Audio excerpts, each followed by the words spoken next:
welcome everybody to episode number 7 of watching every single Alex O'Connor video on the internet. How we doing, guys? How are we doing today? Give me your best emoji, the emoji that represents your day. We're going to start things off with a fairly interesting read from a favorite book of mine, Fox's Book of Martyrs. Very good book. Definitely, you guys should read it if you're unfamiliar. But the reason we're starting off reading this instead of reacting to Alex O'Connor is because in this episode we're talking about Christian martyrs. Not technically Christian martyrs, I should say. More specifically, we're talking about Christian persecution, specifically under Rome. And so we have this sort of picture in the ethos of Christianity that Christians were martyred and were persecuted. And there seems to be a historical precedent for it. How vast and wide was this persecution? I think it tends to get inflated.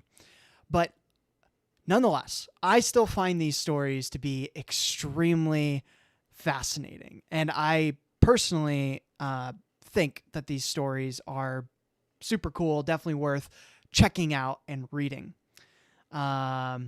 Riley says, I'm tired. I feel that. I got my little coffee here, so gonna keep up, but I feel that hopefully that this keep you awake if you need to be awake. But what I want to start off with is the martyrdom of Polycarp. And Polycarp is an early saint. He died in about 155 AD, according to what most people say. And the idea of his death is pretty epic. He died a pretty epic death. And I think he represents the idea of Christian martyrdom super well. This idea of the government wants to get you, and, you have accusers that come and they take you away, but you stand firm in what you believe. And even when you are in the midst of being killed, you stand without worry, without care, and you just stick to what you believe through it all. So I will be reading a passage from Fox's Book of Martyrs. I'll be honest, Fox's Book of Martyrs is a lot more kind of less detailed. There's other more detailed versions of Polycarp, which are super cool. So you should definitely check those out as well. I'm going to check the chat here real quick. But yes, Candid Moss just released a book on the subject. Yes, that is very true. And that's going to be the person that Alex is interviewing in today's video. So we're doing a kind of more modern one for this episode. Generally, I've been doing it sort of in order. Every once in a while, I'll do like a modern one. This is a topic that I'm just very interested in and I found really interesting. It's also one that I want to learn more about because I don't really know the historical end. I know the stories and the cool kind of moments that happen, but in terms of are they historically validated? I don't actually know. And I'm very curious as to whether they actually are historically validated or relevant. So today, this is from chapter 2 of Fox's Book of Martyrs. I'll just read a short passage, kind of debriefing Polycarp's martyrdom. Here we go. Polycarp, the venerable bishop of Smyrna, hearing that persons, sorry, I'm bad at reading, were seeking for him, escaped, but was discovered by a child. After feasting the guards who apprehended him, he desired an hour in prayer, which being allowed, he prayed with such fervency that his guards repented and that they had been instrumental in taking him. He repentant of taking him. He was, however, carried before the proconsul, condemned, and burnt in the marketplace. The proconsul then urged him, saying, "Swear, and I will release thee. Reproach Christ." Polycarp answered, 86 years have I served him, and he never once wronged me. How then shall I blaspheme my king, who hath saved me? at the stake, to which he was only tied and not nailed as usual. As he assured them he should stand immovable with the flames. On their kindling, the faggots encircled his body like an arch without touching him, and the executioner, on seeing that he was unharmed by the flames, was ordered to pierce him with a sword, when so great a quantity of blood flowed out as extinguished the flames. So that's just a short kind of debrief of that story of Polycarp. There's other versions that go a lot more in depth, doves flying outside of his dead corpse, the blood spearing out and just extinguishing the flames. You kind of get a brief reference of that, not very detailed reference of it in Fox's Book of Martyrs. But Polycarp is so interesting because at the moment of death, he's calm, cool, and collected, right? He does not care. And in fact, at the moment of him being carried off, he's like, can I, have some time to pray? And they're like, sure. And so he gets an hour of prayer. And this moment of prayer is so influential that it causes the guards to then repent and become believers. And it's kind of like, wow, that's very inspiring, very amazing. And actually, some of the audience members repented. And in their repentance, Fox's Book of Martyrs talks about how they too were martyred after Polycarp was martyred. And so it's very inspiring. It's very just cool. It's it's a badass story. Polycarp's a G. He's pretty cool. So, but that is what we are talking about today. We are talking about the persecutions of Christians under the Roman Empire. Is that legit?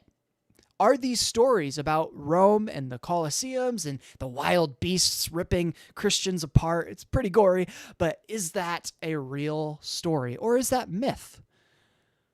Who knows? I am very curious to look into this one. This is an episode that as soon as I saw it, I saw it before it even came out on Substack, and I was very eager to watch it, but I was like, no, I think this would be a fun one to react to with the rest of you guys at home. So, yes, this is definitely a very interesting topic, and I am very excited to get into it. So let's do a quick check though and see where we are at in terms of our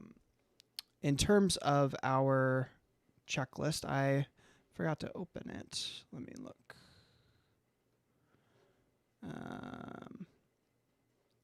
I'll just leave that there for now. Sorry guys, I forgot to open up the document. I mean, we're in triple digits for me, and then in terms of together, we're getting close to 20. So we've almost watched 20 videos together, which is pretty amazing. I had someone comment that we should be watching this as 2 times speed, and I was like, that would be interesting. I don't know if that would be entertaining to watch. It would definitely be more efficient to watch, but in terms of the entertainment value, I don't know if that would be. It's kind of overwhelming. I'll be honest. I have a hard time listening to stuff at like 2 times speed, stuff like that. Let me know in the comments. Are you the same? I think it is more efficient. I mean, it is more efficient, but it's just one of those things that's difficult for me to process. Yes. So far we have watched 18 videos together. So give yourself a round of applause. Good job. And on my own, I've watched 111 of Alex O'Connor's videos. So that's kind of where we are at. At the end of today, I don't think we're going to watch more than just one. Usually we do like 3 or 4, but this episode is an hour and 20 minutes long. So it is definitely going to be a doozy to get into. So... But yeah, let me know in the comments, what are some of your favorite stories of martyrdom or of just persecution in the Bible? Stories of Nero's, burning of Rome, the fires and everything. I mean, that's a pretty popular one. You have Ignatius Rome as well, and his death. So there's definitely a lot of interesting martyrdoms and interesting persecutions, things of that sort. I did a different live stream where I talked about different parts of the Bible that I found interesting. And there's a part of the Bible where Paul's being warned not to go to Jerusalem, and some guys, pulls his belt out and ties him up, and he's like, "This is what's gonna happen to you if you go to Jerusalem." And lo and behold, he gets put in chains and put in prison. So the prophecy is true, and yet Paul, just like Polycarp, and just like all the epic apostles, they stood their ground and they did not care. They looked death in the face and they said, "I don't care. Give it to me. The flames for an hour that will persecute me and hurt me are not worth the flames of eternity." It's not a direct quote, but it's something along the lines that Polycarp said in his martyrdom. So, today's video: did Rome really persecute Christians? With Candida Moss. I don't know if I'm pronouncing that name right, but I'm very, very interested. I'll need to check out her book as well. So here we go.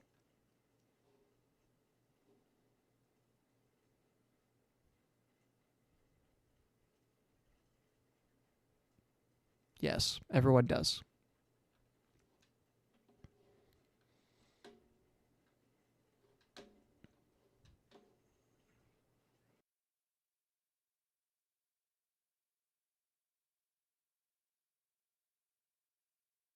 God, religion, consciousness, whatever you want, really. There will be an extensive Q&A. Subscribers on my Substack will get early access to tickets on the 3rd of October. A link is in the description to subscribe, or the general sale starts 3 days later on the 6th of October. It's the first time I've done anything like this, just putting on a show and seeing how it goes. I'm sure we'll do more in the future if this goes well, but for now at least, it's one night only. So get your tickets when you can. All the links you need are in the description to this episode. What is a martyr? Yeah, that's actually a really great question, and more complicated than you would think. A martyr generally is someone who dies for their religious beliefs, or maybe if you want to broaden it out, say their political beliefs, maybe their ideological beliefs or principles.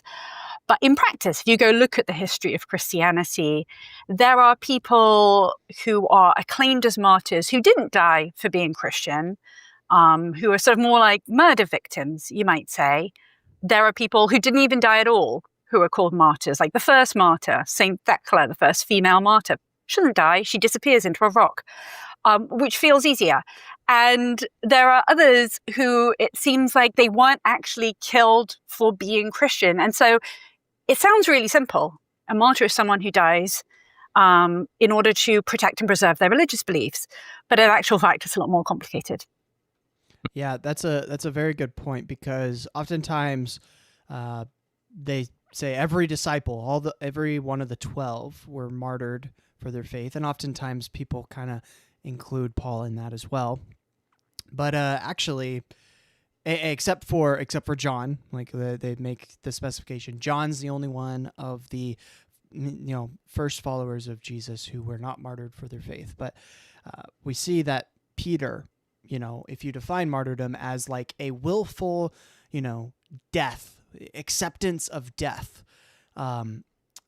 and being murdered for your religious beliefs specifically, we wouldn't really consider Peter or Paul martyrs from that specific definition. We would, in a broader sense, consider them martyrs, but beyond that, it would not be the case. So, because they were killed more as a kind of scapegoat in order to avoid the kind of embarrassment of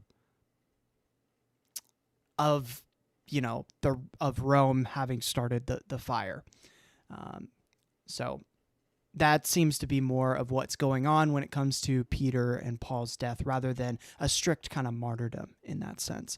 So, but you can still consider them to be a martyr. You just have to define it differently. And I think that's fair. I'm interested in etymology on this show. We've done a couple of episodes on the subject, and the word martyr has quite an interesting history, right? Like it hasn't always just meant someone who dies for their faith. That's right. And in fact, before Christianity, in Greek, the Greek word martyrs just means like a witness, someone who bears witness to something, often in a law court. And you can see how that kind of shifted into Christianity, because in order to become a martyr, ideally you'd be in a law court to sort of proclaim your Christianity. And so originally it just means someone who bears witness to something. And then in Christianity, it goes on to take on this very specific meaning of someone who dies as a result of that witness. So this term martyrdom is connected to Christianity in particular. It's just that these days when you hear the word martyr, you'll probably sooner think of a suicide bomber than think of an early Christian. But is that sort of the origin of this concept and term? Yeah, so the term does come from Christianity. It's Christianity that sort of changes the meaning of the language. Although I'm sure Christians would be thrilled to learn that when you hear martyr, you think of a suicide bomber, because they think that's not martyrdom, that's suicide bombing. But the concept, it's not a Christian concept. The idea of dying for something bigger than yourself, be it God or nation or country or city-state, that idea, that existed long before Christianity came along, both in Judaism, when you think about Daniel in the lion's den, or in pagan religions. If you think about Socrates, he could have gone into exile if he wanted to, or Achilles, he could have abandoned Troy and gone home to be a farmer, but they didn't. They died for something else, be it philosophy or valor or God. And so, I mean, you write in your book, and the book is The Myth of Persecution, which we'll get into why this might be a myth. And you're talking specifically about the Christian context, the so-called persecution of early Christians. And we will get into that. But as you do in your book, it's worthwhile giving a sort of broader overview of martyrdom as a whole. And you address this idea that martyrdom as a concept is kind of born of Christians. And this can often happen where a would-be historian mistakes the first emergence of a term for the first emergence of a concept. Just because we don't have a word for a particular thing, it doesn't mean it wasn't happening for a long time. So it may be true that martyrdom as a term develops in early Christianity, but as you point out, there are plenty of examples which could be called martyrdom. And I guess I'd be interested in what you consider like the necessary and sufficient conditions here. So take someone like Socrates, right? Like he's a man who, according to Plato's reporting, was killed in part because of things that he believed and things that he did. Like, is that enough to be a martyr? What criteria do you need to fulfill? Yeah, so I have kind of a sort of ragged definition of what makes someone a martyr. And when I think about the book, what I'm trying to push back against are sort of commonly held misconceptions, particularly by Christians, by people who grew up Christian, as I did, and were told certain things about martyrdom that made it sound very simplistic and straightforward. And what's interesting to me is that you have this term that takes on this kind of cemented form in Christianity, but it's broadly applied to a lot of people who don't fit the definition. So it's not about religion. They don't make a profession of faith. They don't die. And so when you talk about how people think about it, I think we should think about Christian martyrdom as coming out of this wider phenomenon of noble death in antiquity. So in the ancient world, about 50% of people are dead by the time they would have been 18. Half of people aren't making it. And what that means is people think about death a lot. There's no one who hasn't seen a dead body in the ancient world. Everyone would have in their home as a child. And so people think about death. They think about what happens after death. They think about what kinds of deaths are good. They've seen a lot of very painful deaths. And when they think about death, they have the idea of a good death, someone dying a good death for something bigger than themselves. And so when you think about what kinds of conditions, I think often when people talk about this, they mean you could have escaped if you hadn't embraced this death. Right. Whether it was for country or God or whatever it was, you had the opportunity to get out of this. You make some kind of statement. And usually in Christianity, and this is kind of a response to suicide bombers, that you kind of, you didn't volunteer. It's sort of, there's this weird tightrope walk between, where martyrdom sort of walks this tightrope between suicide and just murder. Because just dying while being Christian doesn't seem sufficient to be a martyr. Right? That's a very good point, because I remember, you read the Gospels a lot, and there's these moments where, Christians are sort of fleeing persecution or fleeing like moments of being in trouble, or like the police is after them, or something along those lines. And I remember as a kid kind of like looking at that and being like, well, aren't we supposed to be like gung ho about, dying for the faith? Shouldn't that be kind of an emphasis? But the story that, is often explained in that, and I think it's valid explanation, is the goal isn't to die. It's that's not the goal, but the goal is to sort of live for something bigger than yourself. And if that causes you to die, that is okay, and that is a good thing. And so that's kind of the idea. Like, you're not seeking to be persecuted, you're not seeking to have, bad outcomes in your life, but instead you are, you're seeking to do what is righteous, and if that produces bad outcomes, that's a good thing.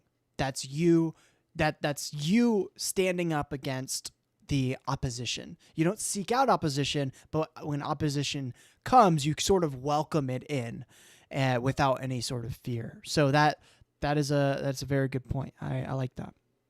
Lots of people die while being Christian, or just being murdered while being Christian doesn't necessarily make you a martyr. And this is where persecution comes into it. Like, the other person, presumably, has to want to kill you because you're a Christian, or because you're Jewish, or for some reason connected to your martyrdom. And they're not always connected, but I think intentionality is really big here. Were you deliberately embracing death for God? So I recently read this biography of Joseph Smith, the founder of Mormonism. And Joseph Smith is acclaimed as a martyr by members of the Church of Jesus Christ of Latter-day Saints to this day. And he died in It's funny how you had to take a breath in between while you were saying the name of the church. You had to stop the breath halfway through. Yeah, it's I want to be respectful. So when he dies in a prison in Carthage, the way they tell it, he was trying to draw attention and gunfire from his Mormon brethren, and so he moved towards the window. Now, a more skeptical analysis of this is he was trying to escape, and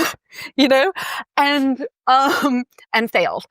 And so, it's this sort of interesting question. If he was trying to draw a fire away from these others, then maybe he's a martyr. If he's just trying to escape, then maybe he was killed by an angry mob.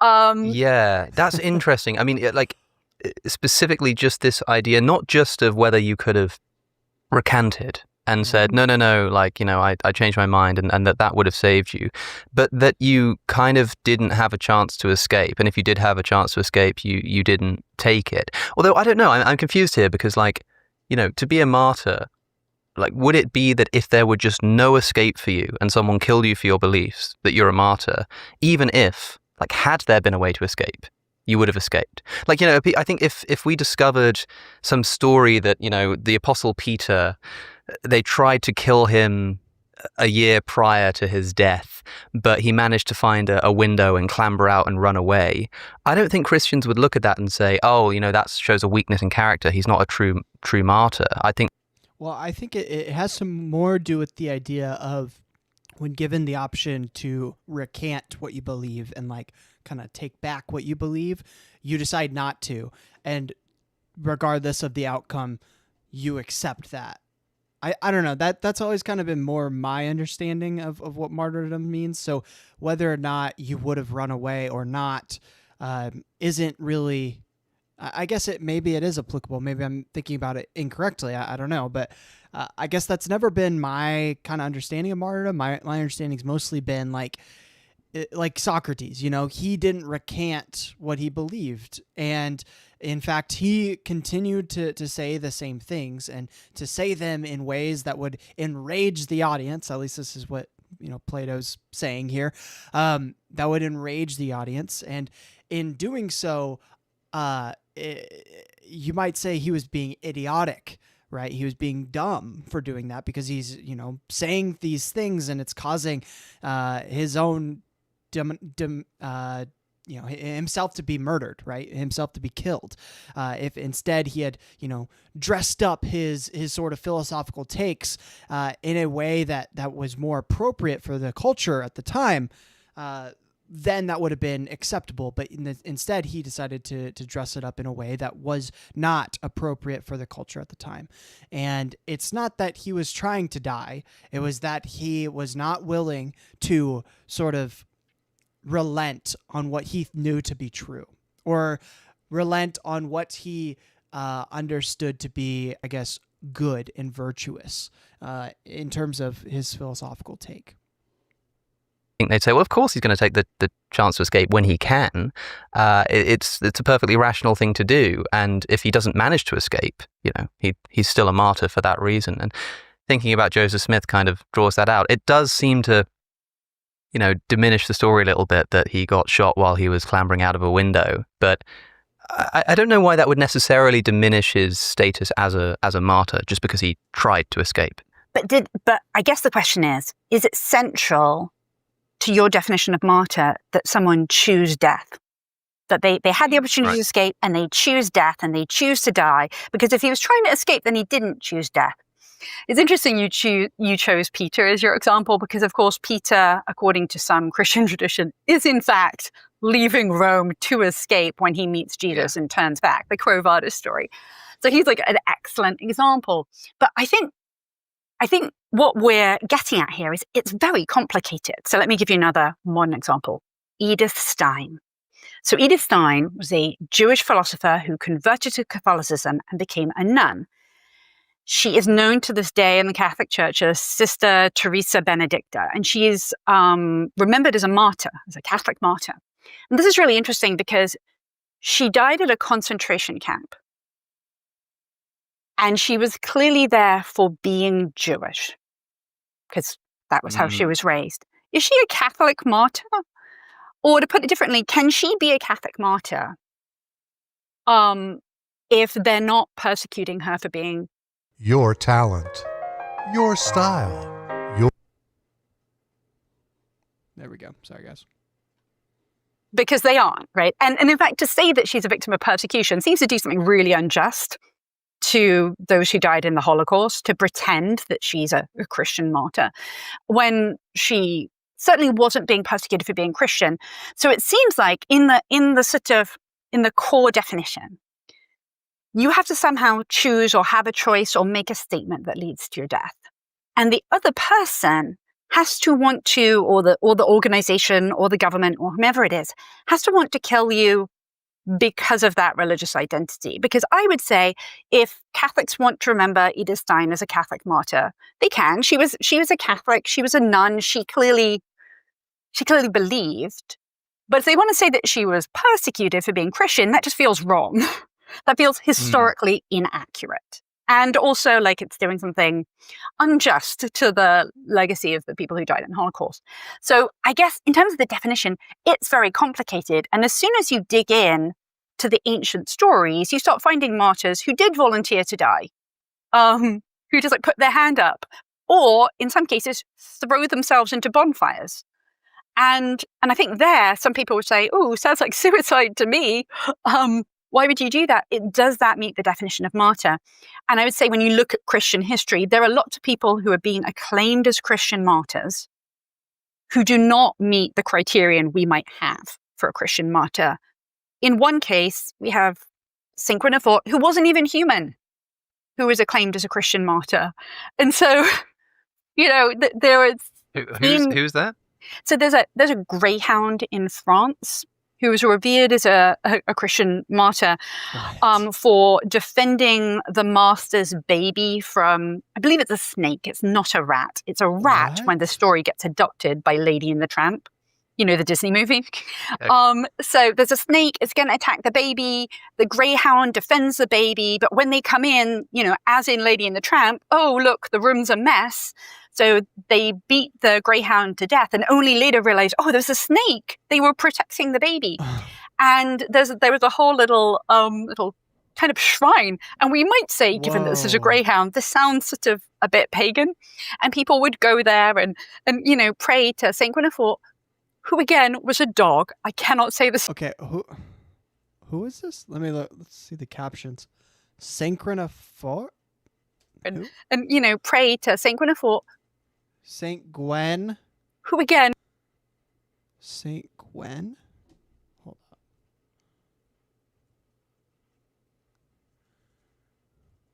I'll just say the dog who's a saint. That is actually insane. That's gonna really step on the toes of a lot of people who think only humans have a soul. If a dog can be a saint. Okay. Okay, Saint Guinevere. What? This is insane. Hold up. Shut the front door. What is going on? What? All right, you got to see this. Look at this. Saint Guinevere, the dog who is a saint. Saint Guinevere is Guinevere. Yeah, I think that's right. Is perhaps one of the most unusual saints in Christianity. This unique 13th century saint, 13th century saint, okay, that's a long time ago, 13th century, was not even a human being, but a greyhound. Woof, woof. Following this brave protection of a baby, which culminated in his death, and reports of miracles occurring at his gravesite, Guinevere was declared a saint for the protection of infants. Who claimed him to be a saint? Saint Roch. According to one source, the story of Saint Guinevere begins with that of Saint Roch, a patron saint for dogs. During his life, Saint Roch administered to the sick. His interaction with these people, however, eventually resulted in the saint becoming a victim of the plague as well. Is that the bubonic plague, I guess? He was then driven out to a forest, and where he was left to die. It was Saint Roch's dog, apparently named Guinevere, who brought food to the saint until he got well. When Saint Roch died, his dog went on to live with a noble family. Okay, so this makes more sense why he's considered a saint. He is the dog of a saint. He's got that dog in him. While it seems like a nice connection, the problem with association between Saint Roch and Saint Guinevere is that the story of the dog saint originated in the 13th century, whilst Saint Roch lived during the subsequent century, which means that it is unlikely that these two figures were related. Okay, so that's the myth of it all, is that these two were connected, but they were probably not connected. Look at this. Look at this dude. He's model. He's showing that leg. He could be a leg model. And then we got the dog here. Oh man, what is the dog doing? He's chewing on something. Saint Guinevere. That is so epic. What? This is the craziest stuff. Like, sometimes you just come across this crazy stuff. Oh my goodness, I love it. Have any of you guys heard of Saint Guinevere before? That's amazing. The dog who is a saint. Wow. Wow. And it was a dog. I cannot say this strongly enough. And it took 100 years for the Catholic Church to be like, can you stop? This is not Catholicism. This is a dog. And so, we have lots of examples of people celebrating individuals as martyrs who don't fit the criteria, who in lots of cases did not exist. Saint Guinevere is my new favorite martyr. That's amazing. Oh my God. That is amazing.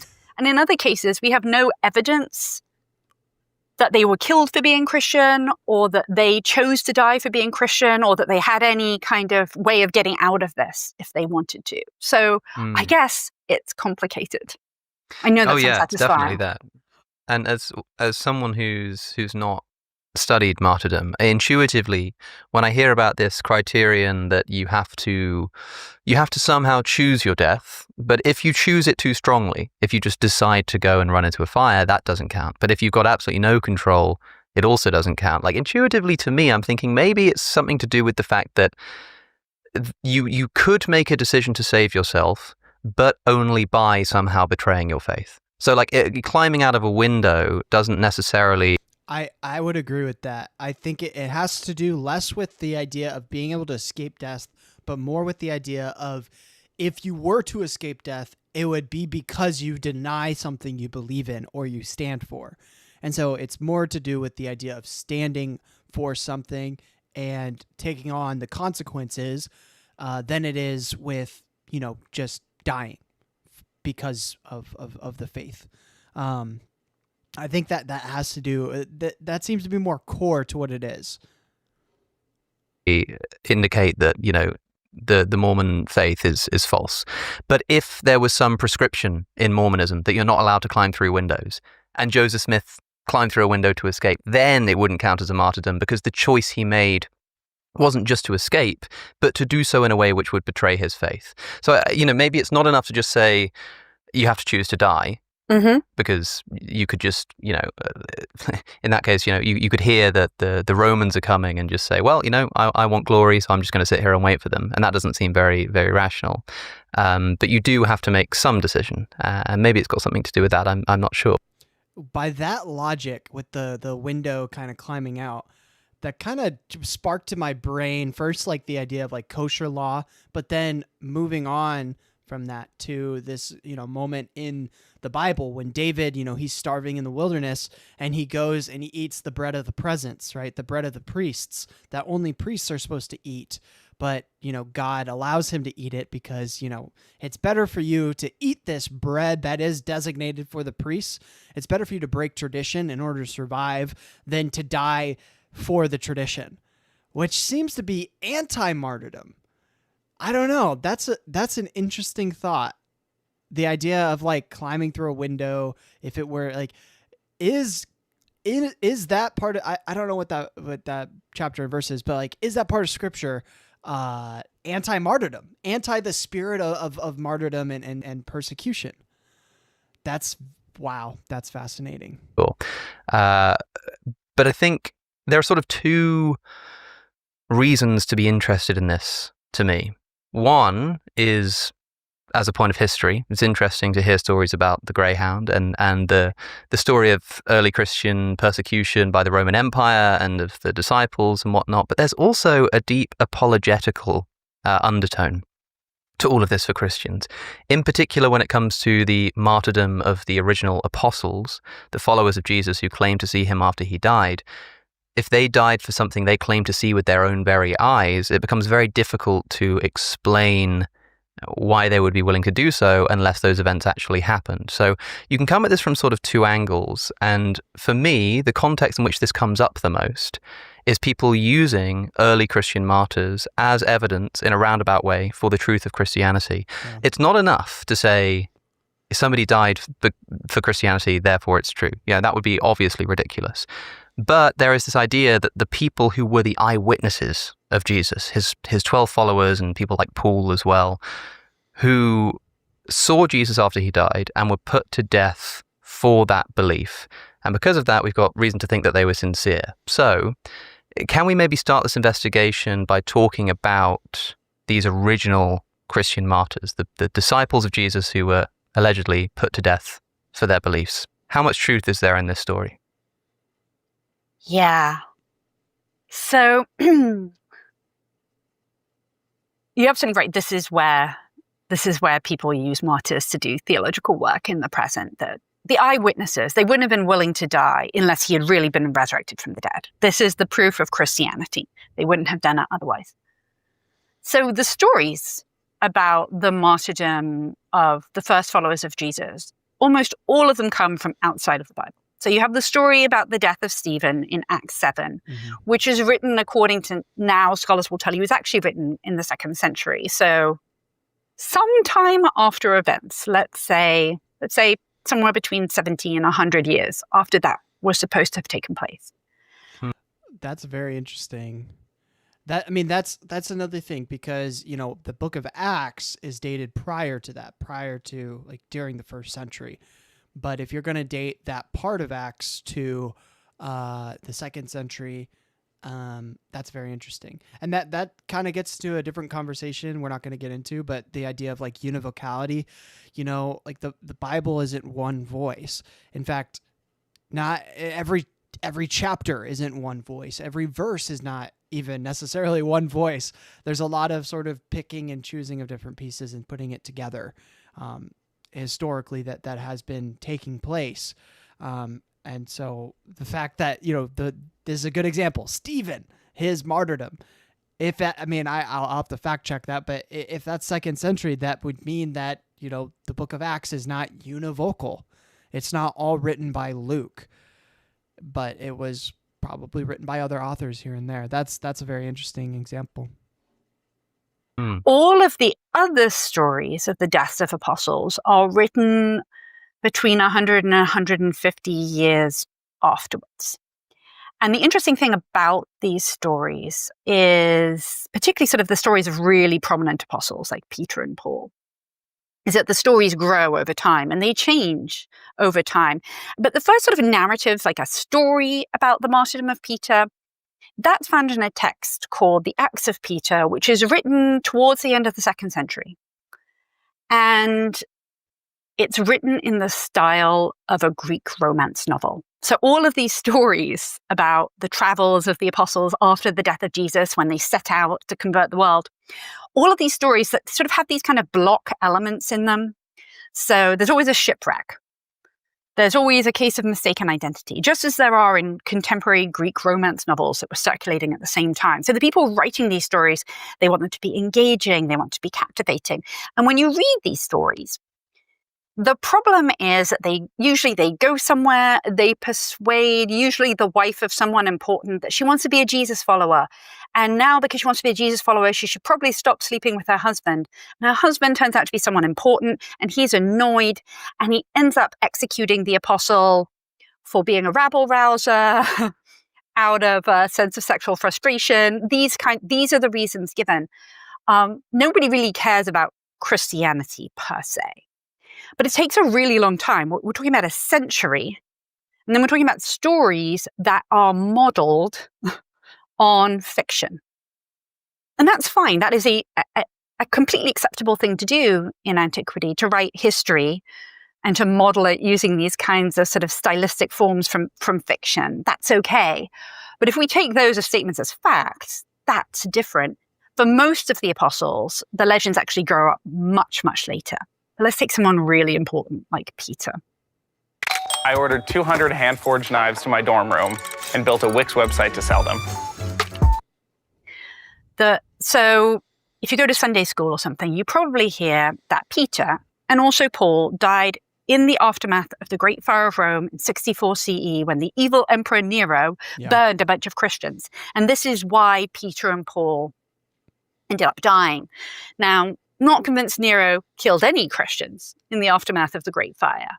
But with respects to Peter, our first piece of evidence comes from a text written at the end of the 1st century that just says that the pillars of the church, which we think refers to Peter and Paul, that they were killed on account of jealousy and envy. This is Clement. This is from 1st Clement, yeah. We don't actually know it's by Clement, but that's who it's attributed to.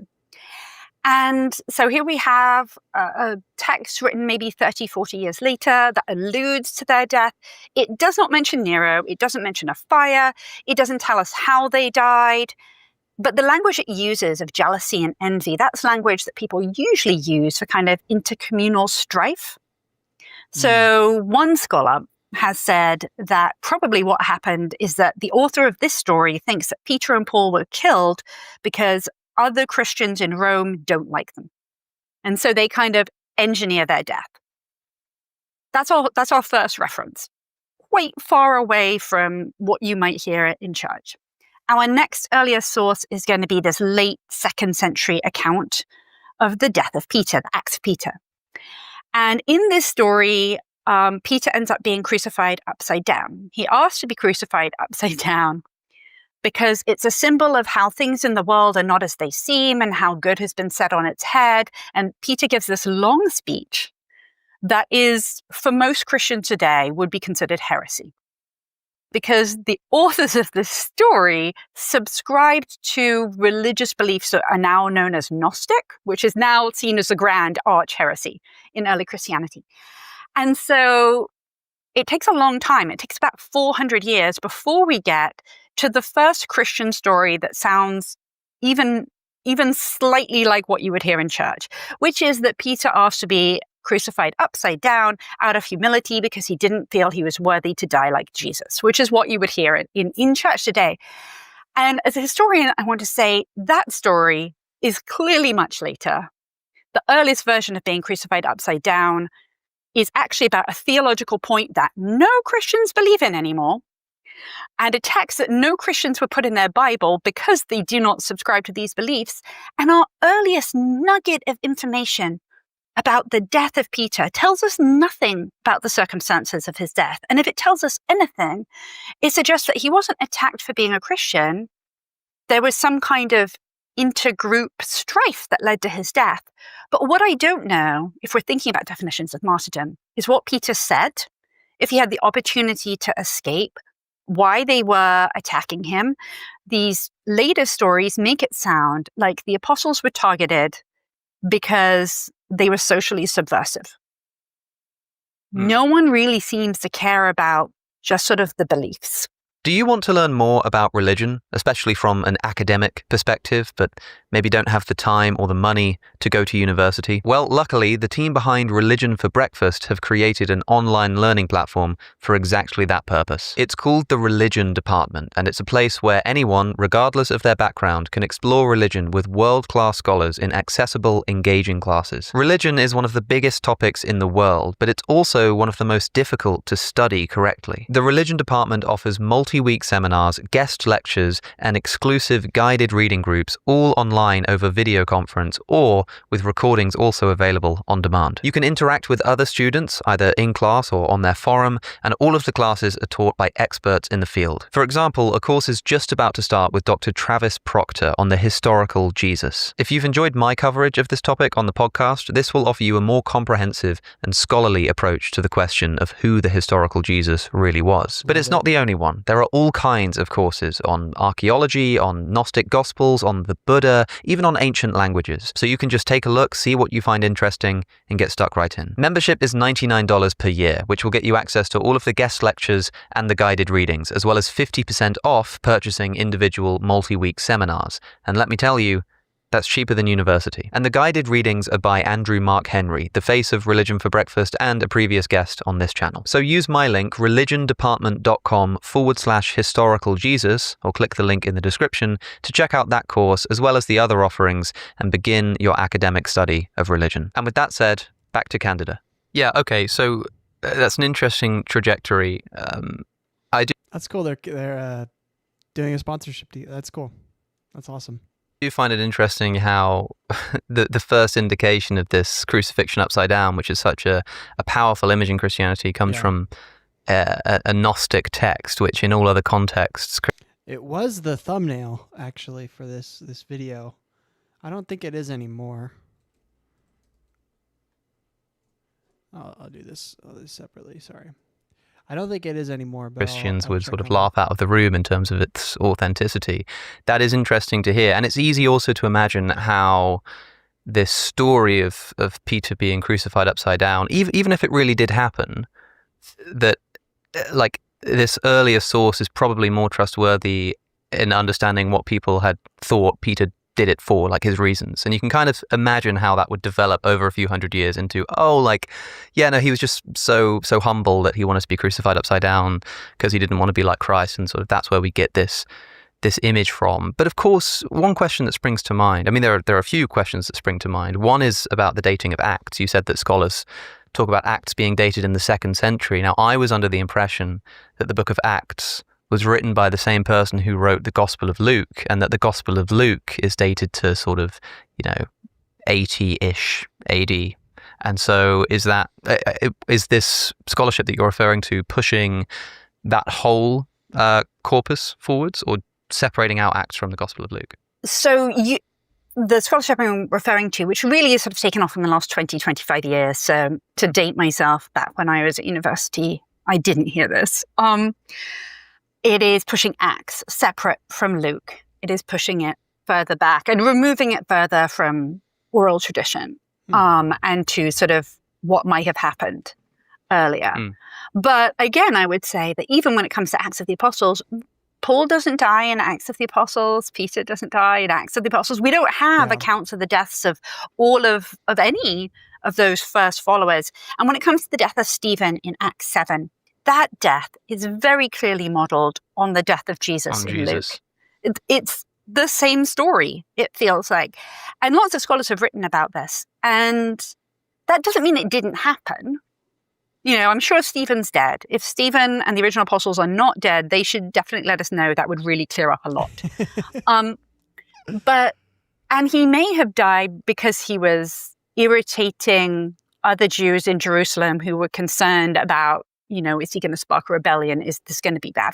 That's another thing. Is most of the persecution that we, from what I'm familiar with, is actually coming from Jews, other Jews, not from Rome. That seems to be the earliest persecution is from the Jews themselves and not the actual Roman Empire.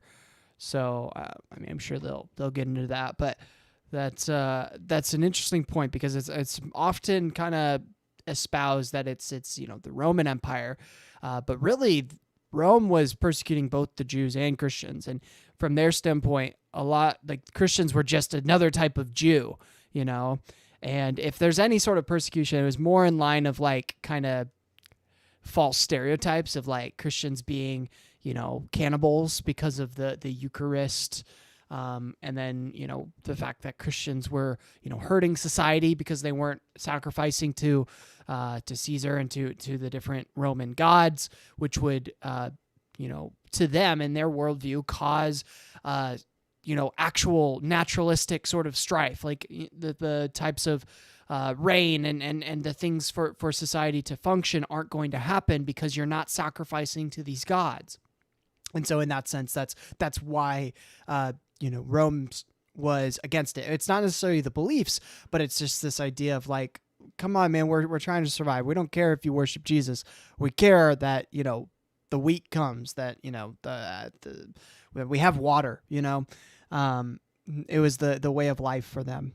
But there is definitely seemed to be, from what I'm familiar with, and again, I'm not super well read on this, but from what I'm familiar with, I know there was a lot of this sort of, you know, these people are cannibals and they're incest. They practice incest because they call each other brothers and sisters, and yet they intermarry.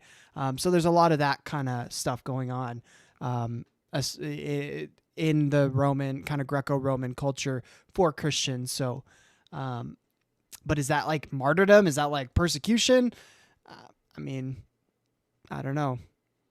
Probably not. I wouldn't call it. I just don't really know the circumstances. I can't speak with authority about what any of these figures said before their death. I think many of them died, and probably many of them were killed by local authorities, because this is not a period in time where people let you walk away if they think that you're sort of inciting sedition. Well, doesn't the fact that Acts, you said that Acts doesn't, you know, tell us, but it doesn't narrate the death of Peter and Paul, doesn't that give us an indication that that just means that Acts was written before Peter and Paul died? Because of course it would have mentioned Paul's death. It follows Paul throughout so much of his journey, and so the fact that it doesn't talk about him dying means that it was still written while he was alive, right? So it's again an earlier dating of Acts. Or that whoever wrote it doesn't yet know the stories of the death of Paul that emerge later. So Acts ends with Paul is going to leave for Rome and presumably die there. Acts just maybe doesn't know the traditions or just chooses to end there. The story of Acts of the Apostles, actual chronological time period, it ends quite early. It ends before the period where the apostles are supposed to start dying. If we're going to say to ourselves, I think the basic principle that you're saying is, if someone doesn't mention something, then doesn't that tell us something? Yes, it does. And I think the thing that I would say is, no early Christians talk about widespread persecution of Christians after the Great Fire of Rome. Mm-hmm. Our first discussion between like Roman officials about Christians comes in 112. And there, they don't seem to know anything about how you should treat Christians before that. And what that tells me is Romans didn't really know who Christians were. They certainly didn't have a protocol for killing them or putting them on trial or making them sort of pass a test to prove that they're not Christian. So by the time you get to the early 2nd century and we start finding Romans saying, what are we going to do about these Christians? What that tells me as a historian is that prior to that period, there were no protocols for dealing with Christians. And what that means is certainly Nero never had like a widespread persecution of Christians because no one knows about it. Interesting. Wow. And so I would say the omission of references to Romans persecuting Christians, that's really interesting. The deaths of lots and lots of Christians. It seems, and yeah, so there are sort of two conversations to be had here, right? There's this, like, the martyrdom of these individuals, these important people like Peter and Paul and the rest of the disciples. And then there's this slightly later sort of widespread persecution of Christians in the Roman Empire, which is also coming under suspicion in your book. And those are sort of two issues. This stuff about Peter I find really interesting because, of course, one question that springs to mind is, like, how much historical data could we expect? I mean, like, ancient history is a difficult thing to do, right? And even if we've just got this sort of spotty reference to maybe Peter and Paul being killed, but we're not sure if it's them, and then it's a little bit later, but we do get this idea that he was crucified upside down, and then hundreds of years later, it's, even if it's mythologically embellished, it's embedded itself into the consciousness. Can we at least confidently say it does seem like something happened here, like Peter, at least, maybe Paul as well, were probably put to death in some kind of way which embedded itself into popular memory as something akin to a martyrdom? Yeah, I think we can absolutely say that. What we can't do is say that we know with certainty what happened. Mm-hmm. We definitely shouldn't say Peter was executed upside down out of humility because that tradition is so much later. I'm not sure we can say that he was crucified upside down because that seems very much entangled with Gnostic theology in that text. I think it's fair to... Just because it's in Gnostic theology, that means it's not true? I guess I don't get that reasoning. What if the Gnostics are just right and, historically we're inaccurate? I don't know. That's my initial thought to that because... I mean, there's a lot of people who point to Gnostic texts and say the oral tradition, predates them for obvious reasons. And because of that, because of the oral traditions of these Gnostic texts, we can actually say that Gnostic Christianity might be older than traditional kind of Orthodox Christianity that we have today. I don't actually believe that personally, but there are people that do. And they give fairly good arguments for it. Like the Gospel of Thomas it's not a singular text, but it's a collection of sayings from Jesus, 114 sayings of Jesus. And when you have this sort of collection of sayings, what it suggests is that the sayings predate the book. And if we can date the book to about 135 AD at the latest, what that tells me is we're looking at sayings that probably dated a few decades before. Maybe.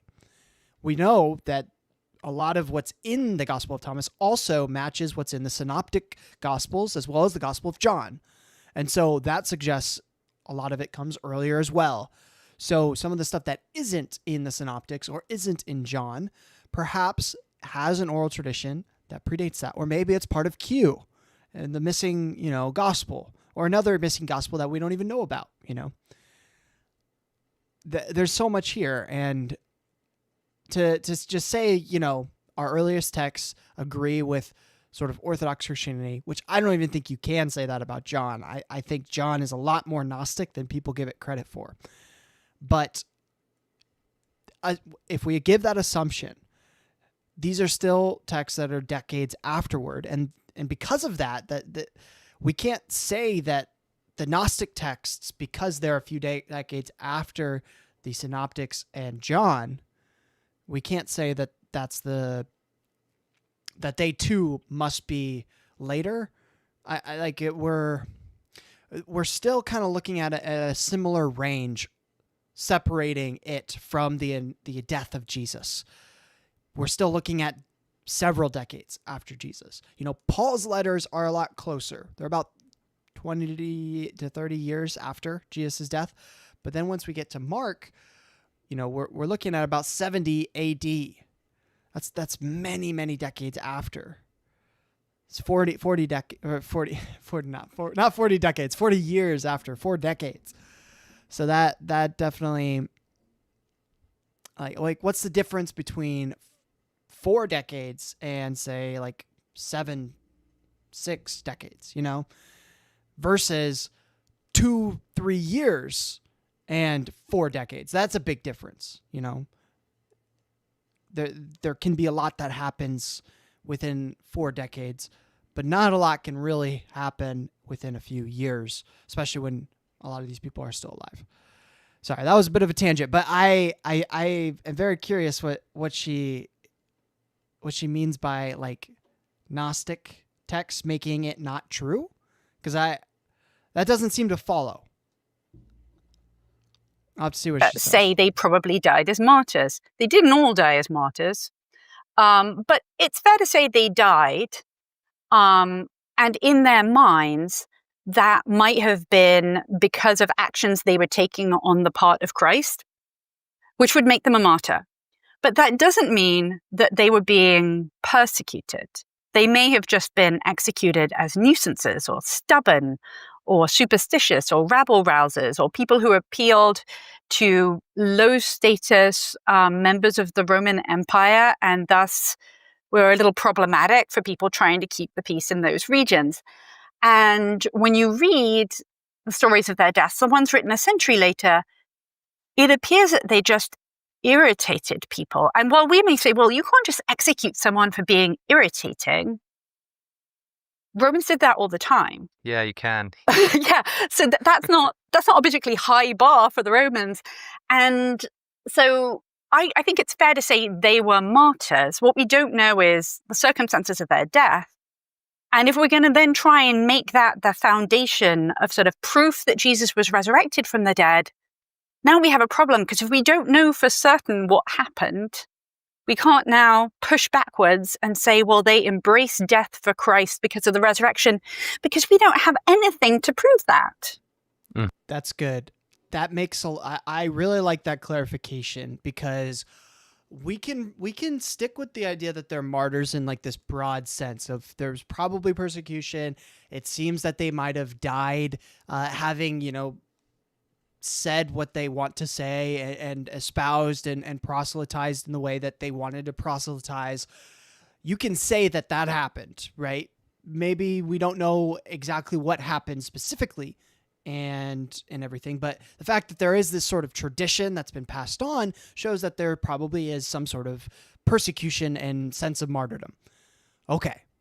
But to then turn around and say that is evidence that they truly believed what they believed in, that they truly believed that Jesus rose from the dead and were willing to die even up to the point of death, you know, and up to the point of not rejecting Christ in order to save their life.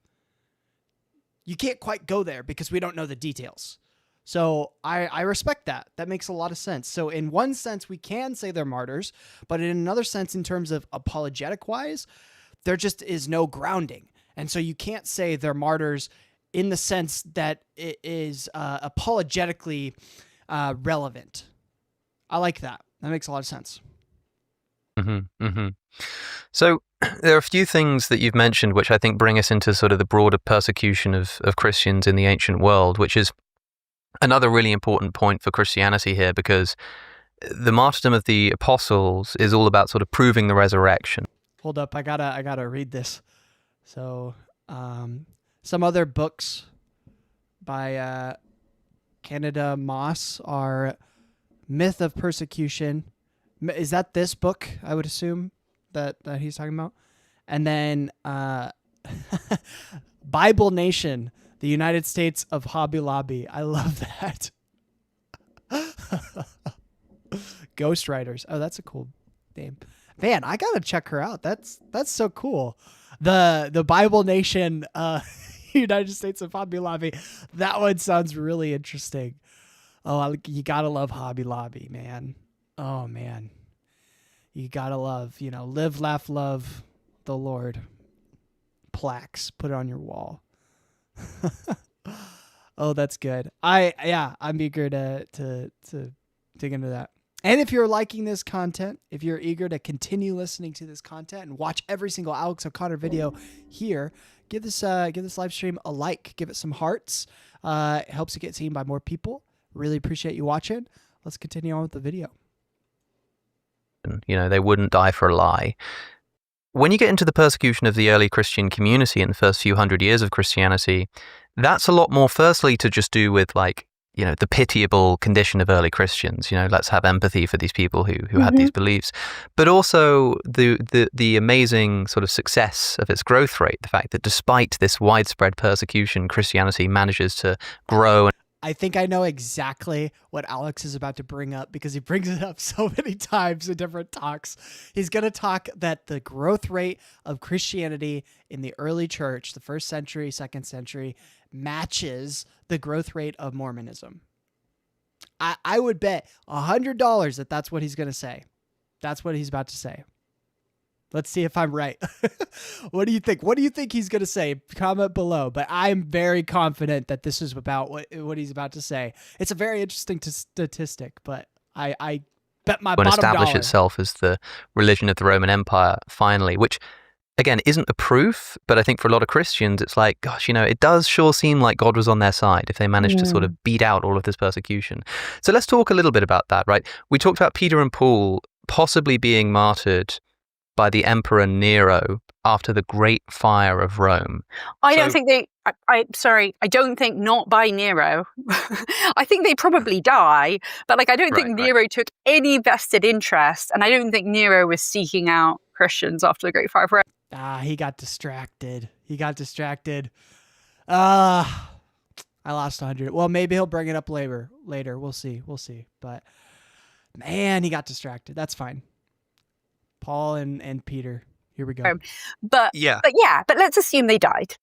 Well, this is the thing. Yeah. What I was going to ask is this is the story, right, that we're told, is that you've got this Emperor Nero who is known for being brutal, and particularly he just really hates Christians and wants to do everything he can to bring them down, to the extent that when Rome burns and 3/4 of the whole of Rome just gets destroyed in this great fire, we have this report from Tacitus that Nero blames this on the Christians because he just hates Christians so much, and this is evidence of widespread persecution. That's a story. Tell me, the other side, as it were. What do you make of that? So we have this story from Tacitus, and I think it's important to say at the outset that Tacitus is writing in the 120s, or at the earliest in the 1-teens, depending on when you date this. So some 50 to 60 years after the events. And Tacitus would not have been around when this happened. So he's going off some kind of report, stories. Tacitus also does not like Nero, and he wants to present Nero as unjust. In the interim, let's say between the Great Fire of Rome in 64 and let's just be as generous as we can to the pro-persecution lobby. Let's say it's 115 that Tacitus is writing, as early as possible. A lot of Christian texts have been written that have not mentioned Nero killing Christians after the Great Fire of Rome. There's just no reference to it in Christian literature. And that is surely where you would expect to find it. There are a lot of Christian texts written in that period. And then you have Tacitus, who is writing after this correspondence between the Emperor Trajan and this Roman governor Pliny, where they do talk about Christians for the first time. They're like, what to do about Christians? Now, by the 2nd century, people know who Christians are, and they don't like them, particularly if they're officials. Christians are odd. They meet at night, and that's already secretive, and Roman authorities do not like anyone meeting at night. This sort of sounds potentially seditious. And there are actually Roman laws about, please don't meet at night. We will not let your labor union meet at night. And so what I think is happening, and I'm not the only one, others have made this case, And again, I'm going to be as generous as I can to the pro-persecution lobby and say that there are some textual problems with Tacitus. Some have doubted if that passage is original, but let's say it's original. Let's say he really meant Christians, even though he writes Christians. I think that Tacitus, in making Nero look bad, looks back at history and says, who would Nero have targeted for this? How about Christians? Because none of us like them. And they seem difficult. So he probably kills the Christians. And that seems to be what Tacitus assumes when he writes his history. All of our other Roman sources about this actually are dependent on Tacitus in some way. Tacitus is sort of ground zero. Other than Tacitus, we have nothing, no Christian sources and no independent Roman sources. And I would really recommend, because I think it's open access online, there's an article by a classicist called Brent Shaw that was published after my book called The Myth of the Neronian Persecution that also says this didn't happen. Now, in 64, when the Great Fire took place, and that did take place, Christians weren't actually called Christians yet. They were just Jews. They don't start using the label Christian until the end of the 1st century. There's no evidence that Roman authorities even know who they are. So the idea that a Roman emperor would target as an as yet unnamed group and then persecute them in this very brutal, violent way, when the Romans don't even know who these people are yet, they're just Jews. If Nero targeted someone, it's probably Jews, because they will later be ejected from Rome. They occasionally get expelled from the city of Rome because they're seen as potentially suspicious because they keep to themselves. But there's no evidence that they're even using this name. And our earliest source comes from 6 years later. And the reason why Tacitus, Peter, and Paul get sort of joined together, that we have Nero being the one who killed Peter and Paul, though there's no evidence for that. There's no evidence of that for hundreds of years. Wow. This is because of the mythology that grows up around Peter and Paul. The story you might hear of Christians being thrown to the Colosseum after the Great Fire of Rome cannot be true. They couldn't have been thrown to the lions in the Colosseum in 64 because the Colosseum wasn't even finished. There was no Colosseum until 80 CE. And so the timelines are just off. Wow. That is insane. I'll have to look into that. She mentioned a free access article, so I'll check that out too. But that is insane. The idea, because this is so ingrained in just Christian culture. You know, and Christians have this like persecution complex. I'm not going to judge it because there's a sense of me that probably still has a persecution complex. But there's the idea that this could actually be just mythological is huge, because it's a huge part of modern Christian thinking. At least with all the evangelical churches I grew up going to, the idea of persecution, dying for your faith, was a major staple of being a Christian. Like being willing to suffer and die for your faith. And there probably is a historical precedent for that. But the idea that, you know, the stories of Nero and the fire of Rome and, you know, Peter and Paul dying, you know, James being killed for his faith, the brother of Jesus being beheaded. Like if all that can be simply mythological, I mean, it still is meaningful, but it's less meaningful because it's not historical. Wow. That is so crazy. That is just, that's insane. With the Roman Colosseum not existing, like, I don't know. Maybe, I don't know. Let me know if you guys had persecution emphasized in the churches that if you're a Christian, you went to church. Is that something that was emphasized for you? Because I went to several different churches growing up, and pretty much all of them, they were all evangelical, and they all emphasized that. That was a huge emphasis of it. And it was almost kind of like glorified, like this like exciting thing. Like someday, maybe you will have to suffer shame for the name of Jesus, and you will take it with stride. You hope to take it with stride. You hope to die for your faith, especially when you go, like, if you ever went on like a mission trip to like another country where, you know, Christianity's not as, you know, not as accepted. That this stuff happens. This stuff does happen. And there's this sort of like degree of like love and thrill in being a Christian. It's like, I could share the gospel and there could be a mob that comes and just mugs me, but I'm going to celebrate it because it's evidence of the fact that I stood my ground for what I believed. And that's something I still hold to, that I think is valuable. And it's just the whole idea that could just be mythological is insane to me. Because it's, to me, it seems like a core element of what it means to be a Christian. There are no Christians in this period. They're just Jews. There's no Colosseum for them to be thrown to lions in. There's no evidence for 100 years of the death of Peter and Paul there. Everything seems off. And we have a person from Asia Minor writing in the 2nd century. Oh, he probably targeted the Christians because at that juncture, people don't really like them. And we now have the first sort of rumors of official Roman procedures about how you deal with these Christians. Okay, there's a lot to say there. And again, it's worth emphasizing that I'm somebody who doesn't know very much about this. I mean, I'm more interested in the philosophy of religion and like New Testament studies and that kind of stuff. So this really isn't my area. I'm aware that in Tacitus we have this reference to Nero. It says, consequently, to get rid of the report, this is about the fire and Nero's incompetence, Nero fastened the guilt and inflicted the most exquisite tortures on a class hated for their abominations, called Christians by the populace.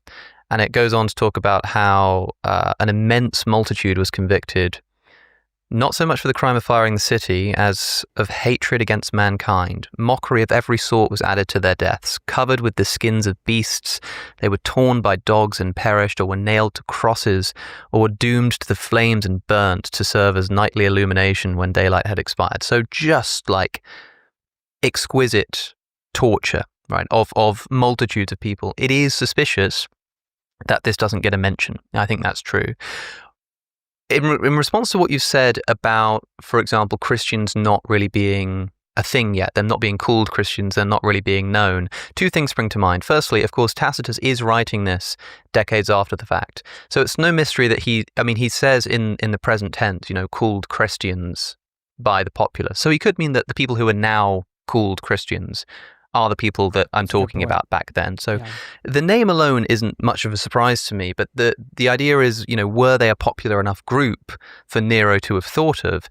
And I'm thinking about the fact that the Emperor Claudius, who, if I'm not mistaken, before Nero, expels the Jews from Rome, in part because of the discussions and debates and problems they're having around this character of Chrestus. And again, it's this Chrestus, but presumably talking about Christ. So we have in Suetonius's life of Claudius that it says, since the Jews constantly made disturbances at the instigation of Chrestus, he expelled them from Rome. And in the book of Acts, chapter 18, Aquila and Priscilla are said to have had to leave Italy because of Claudius, Claudius pushing them out of Rome. So it's pretty historically certain, as far as I'm aware, that this did happen, that the Jews were expelled from Rome, and that it's written here that this has something to do with this Chrestus character. So it wouldn't actually be that surprising to me if Nero, who is a later emperor, actually had heard of these Jews who later came to be known as Christians, but at the time were just a sect of Jews who were causing the Roman Empire a bunch of trouble, and thought, you know what, those group of people who were always bickering about this Chrestus character, that they were to blame for the fire. Like, that doesn't actually seem that surprising to me. Yeah. So again, I think as a historian, I want to start from our sources and work backwards and see how good they are, how solid they are. Mm-hmm. And Suetonius seems to be dependent on Tacitus. He also is writing in the 2nd century. And Suetonius, in lots of ways, like Tacitus is a historian by ancient standards, which would not meet our modern standards, but as a real historian, Suetonius is it would be generous to call him a biographer, perhaps. Some people might think that he writes the kinds of magazines you find by the checkout at the supermarket that may or may not tell you celebrity gossip. That he's that kind of sort of that. Are you telling me that those magazines aren't reliable? Like reliable pieces of information? What? That's crazy. Sorry. That's I think what Alex brings up here though is a very interesting point. With Tacitus, I mean, him and Josephus are like the two people that apologists love to point to as like the end all be all. Look, people outside of the Bible refer to Jesus.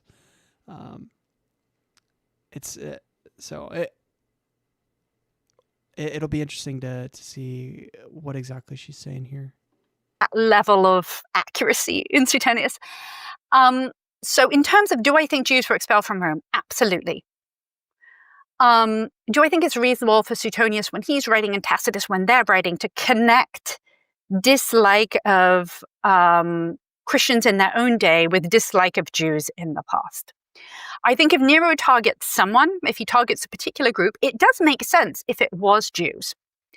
Because they lived in Trastevere, which was a part of the city of Rome that actually pretty much escaped the blaze. And so if Nero does target someone, it's probably Jews, not Christians specifically. And I do not believe that there would be any kind of sifting process to figure out, are you a follower of Christ or Christus?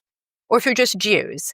Now, would that then be understood later to be, oh no, but it must have been the Christians, not the Jews, because everyone's fine with Jews? Very possibly. But that doesn't mean that Christians were being targeted in 64. And if Christians were being targeted, why is it not mentioned in the book of Revelation? Lots of people dying like this. Why isn't it in First Clement, which is written in the city of Rome some period of time later? Christians are talking about being socially marginalized, being maligned, being persecuted is the language they use. But in the book of Revelation, it's only a couple of people who have died so far. In First Peter, which talks a lot about persecution, First Peter says that they haven't yet gotten to that point. And that book, again, it post-dates the Great Fire of Rome. So I don't think, if Nero targets someone, it must have been Jews. There's just no reference to it. That Suetonius and Tacitus would in the 2nd century assume that they were Christians. That makes perfect sense. They are looking back into an earlier period and projecting the political circumstances of their own day. Just as when you look at sort of the evangelists who are writing some period after the life and death of Jesus, there's an extent to which they too are projecting the concerns of their own day back into the life of Jesus. And this is just normal writing at the time. This isn't deceit. Okay, so let's talk about another Roman emperor who we've already alluded to and comes even later than Nero, and that's the Emperor Trajan, because this is an emperor who, at least at one point, concerns himself with the governance of Christians, and we have an incredibly unique document, which is his correspondence with the governor Pliny. And this is unlike anything else that we've got from the period, like a sort of direct insight into the back and forth between a Roman emperor and a Roman governor. And there's this curious moment where they explicitly discuss Christians. Now, roughly when are we talking about, and why is this so special? So this is 112 CE. We know because these things have such concrete dates. It's from Bithynia Pontus is the region. It's from northern Turkey.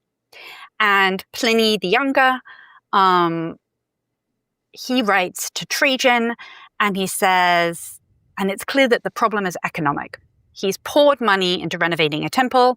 No one's going to the temple. No one's offering sacrifices. It's sort of a financial burden that this isn't happening. They were going to recoup those funds by people buying animals that would then be slaughtered. But it's not happening, and he blames the Christians. And he describes Christianity as a superstition. He calls it a superstitio. And it's mostly, while Christians come from all walks of life, it's mostly among slaves and women and people who don't have great resources. And he tries to find out about them. So he takes 2 enslaved women and he tortures them. And he's like, this is just superstition. There's really nothing there in terms of what they do. They just meet at night and sing hymns and pray. There's nothing there. But boy, do I find them annoying. They're very stubborn. They will not offer sacrifice to the sort of spirit of the emperor. And by sacrifice, I just mean some grains of incense in a flame. Yeah. You know, a pledge of allegiance. They say they can't do that. I found this very irritating. I gave them the chance to recant, so I executed them. And that's what I've been doing. And was that the right thing to do? And the fact that he asks, is that the right thing to do, proves that there was no clearly known procedure for Christians prior to this point. And Trajan writes back, he says, that's the right thing to do. Don't let there be anonymous denunciations.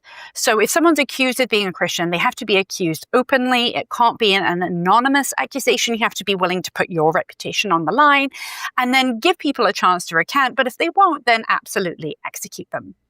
And so here's our first, and it is really remarkable that we have it, our first exchange about how should we treat Christians. And this is what they decide. And the problem is that Christians, who are this sort of new, far-spreading superstition, that they refuse to participate in what's called imperial cult, which is a display of allegiance to the emperor. And most people, regardless of which deities they worshipped, participated in that because it's a display of loyalty. It shows that you support the Roman Empire, that you support the... I think it's so interesting with what she's talking about here, because it's, if you're in the U.S., this just contradicts so much of what Christianity is today.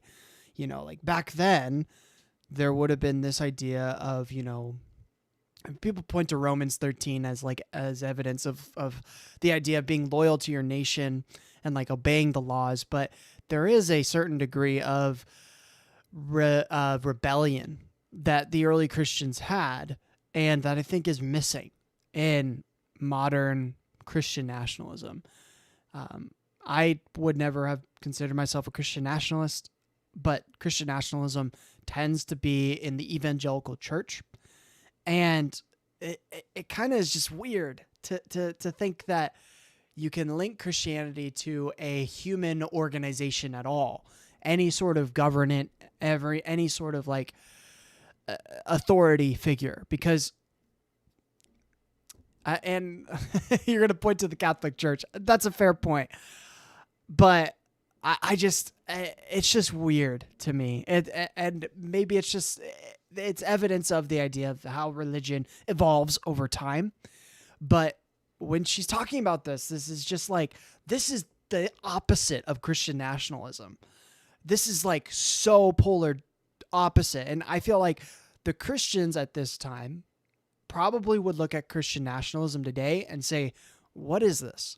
This isn't Jesus. This isn't Christianity. They would be so confused. I mean, they wouldn't speak English, but I think if they understood everything that was going on contextually and in terms of linguistics, they would be like, this is not it, bro. This is not it, chief. Not it.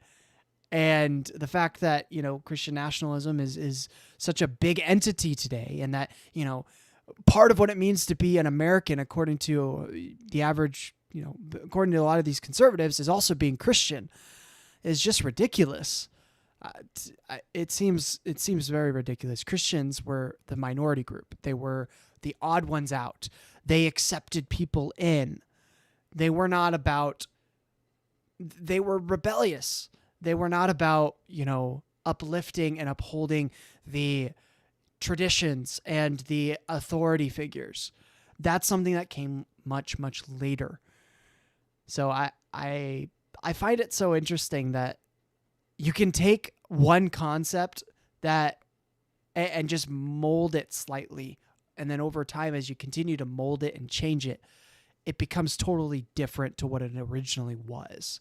You might have the same names, you might have the same stories, you might have the same people, but the concepts and the reasons for doing what you do change entirely. There was Dan McClellan did a short on this earlier, and it was the Secretary of War, I think. He basically is talking about continuing the war and supporting Israel in the war against Palestine. And he talks about, like preparing bombs and preparing like airplanes and everything. And while he does it, he quotes the Lord's Prayer. And it's just kind of like, what are you doing, bro? Like, what you're saying and what you are showing are two polar opposite ideas. One is about suffering for what you believe in and, going against the grain and loving your enemies and praying for those who persecute you. Loving everyone. That's what it's about. And then the other is like, we got to defend our country. We got to build up the bombs. We got to build up our aircraft and defend this great nation of ours. Just totally polar, different ideas. And you're conflating them. And yet you still can use them because we've changed what it means to be a Christian so much. And I'm not saying that our representation of Christianity as this sort of martyrdom and persecution complex, I'm not saying that that's true to what Christianity originally was. I don't think we know what Christianity originally was from a historical standpoint. I think we have a decent understanding, but we don't actually know. But what I am saying is, based upon what we know from the earliest sources and what we know today, there seems to be a big contradiction.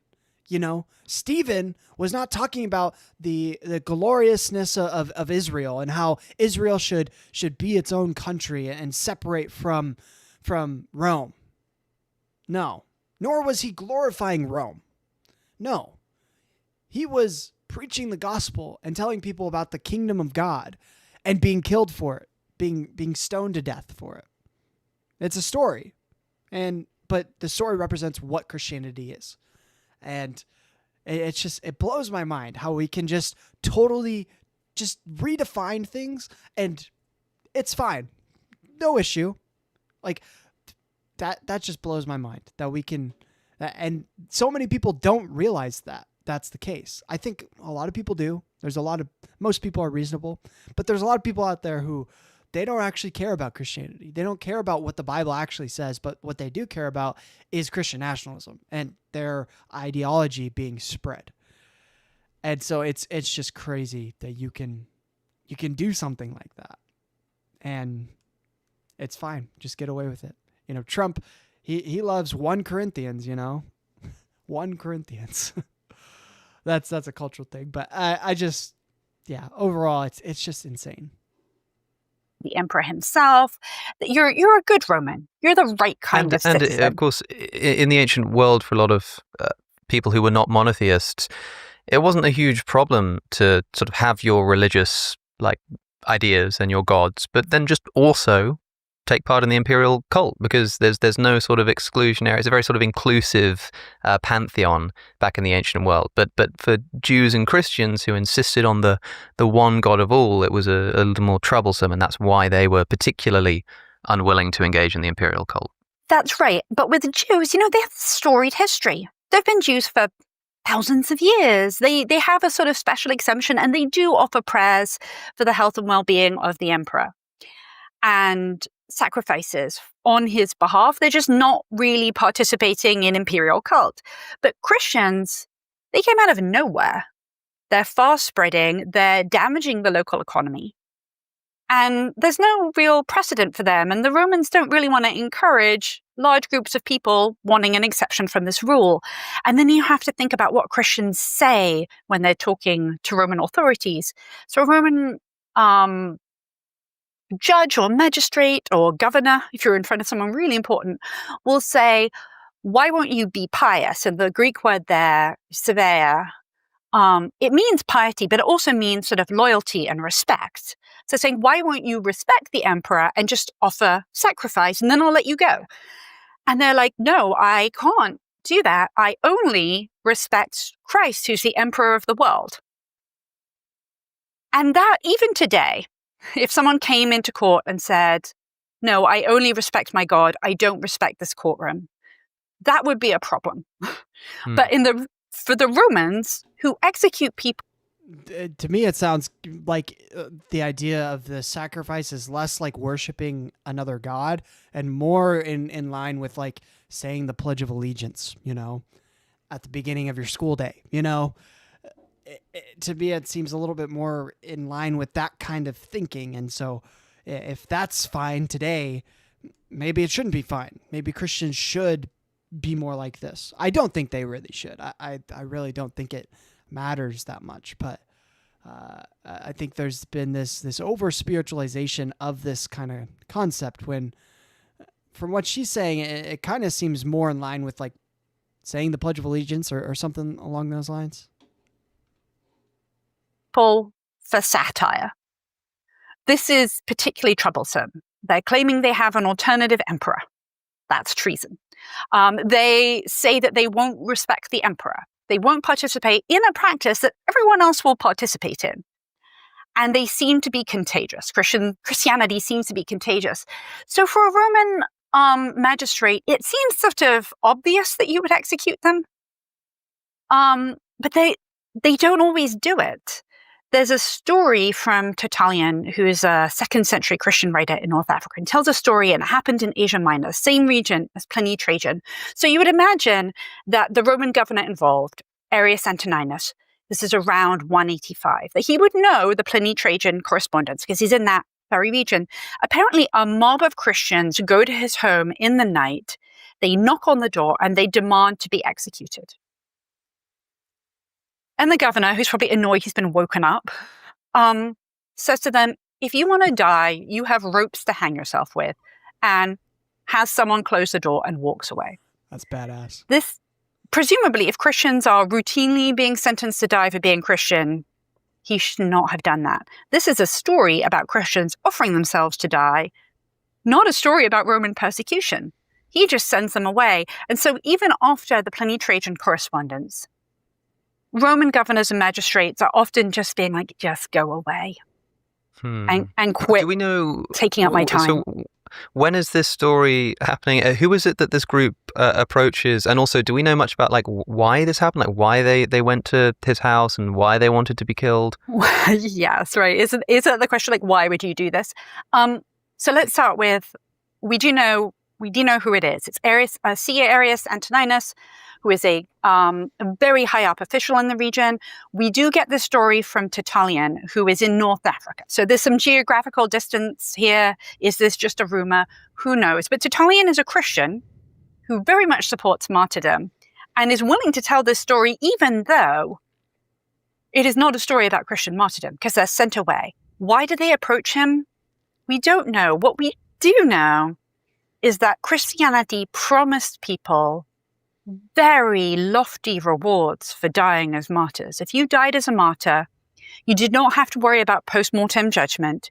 You would not go to hell. You would go directly to heaven. You would participate in a banquet of food. You would get a seat on the throne of God, Revelation says. There are all kinds of rewards.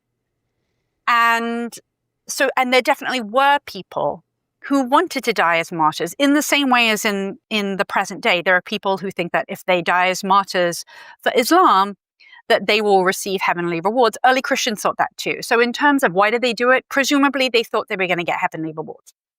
Mm-hmm. Did the story happen? I'm not sure, but it probably exemplifies a tendency on the part of Roman governors not to execute Christians, to just send them away.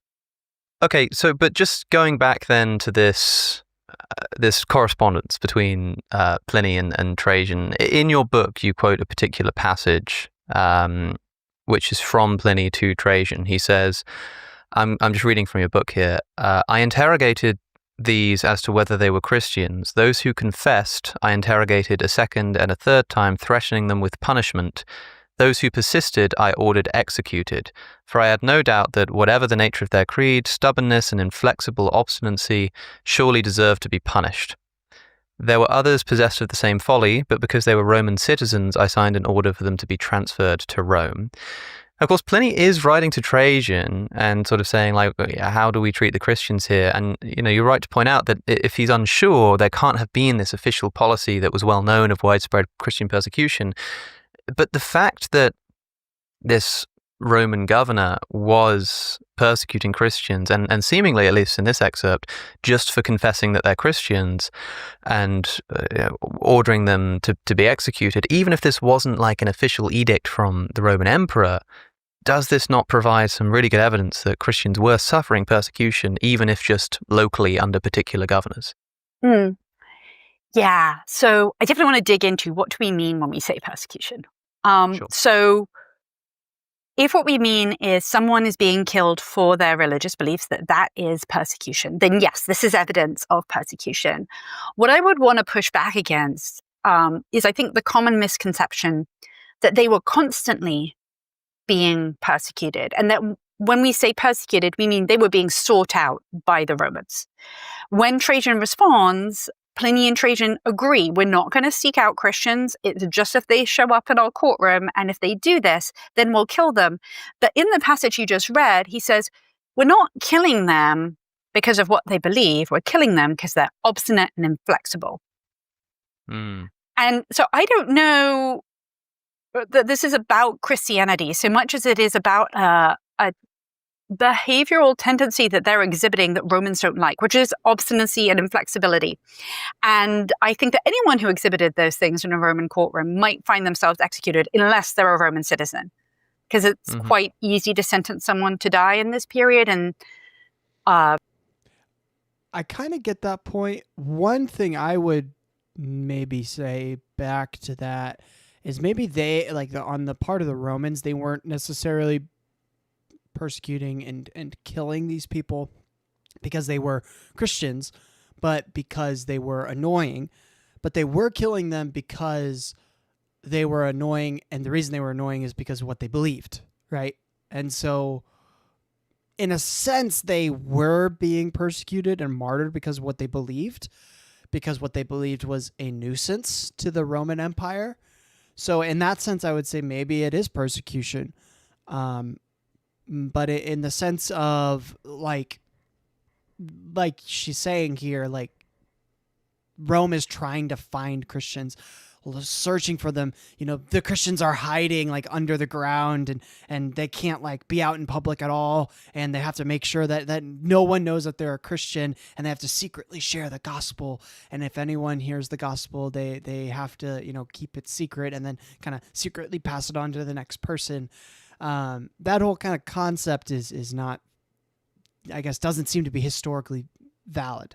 It's more just this idea of like Christians are being obnoxious in the streets, and they aren't like sacrificing to Caesar, and they seem to be, cannibals. They seem to be producing incest. These seem to be kind of problematic to our culture. So we have to deal with that appropriately if they're being overly obtuse about it. So in that sense, I would, that seems to make sense. It isn't the picture that is often presented in churches or in movies or what have you. But I would push back, like I said earlier, the fact that they sacrificed them and persecuted them and killed them because they found them annoying. Well, then the question becomes, why did they find them annoying? And if the answer to that is because what they were doing based on what they believed, then in a sense you can make the argument that they were persecuted and murdered for what they believed, which would be martyrdom. So I don't know. I think that's it's a more nuanced take. It's a much more nuanced perspective of the matter. Pliny has a lot of power regionally over non-citizens. And so do I think that killing Christians in this way is okay? It's not okay. I don't think this is a good thing. We should not do this today. It was wrong. It's wrong now, and it was wrong then. But I don't think that Pliny is killing them because they think Jesus is the Son of God. I think Pliny is killing them because he does not understand why they will not participate in the imperial cult. It is not obvious to him why they will not do it. And to him, that looks like social subversion at best. And then they behave in this really obstinate fashion. And he sees people who are his social inferiors, and he thinks, I just cannot tolerate this ridiculous superstition that came out of nowhere.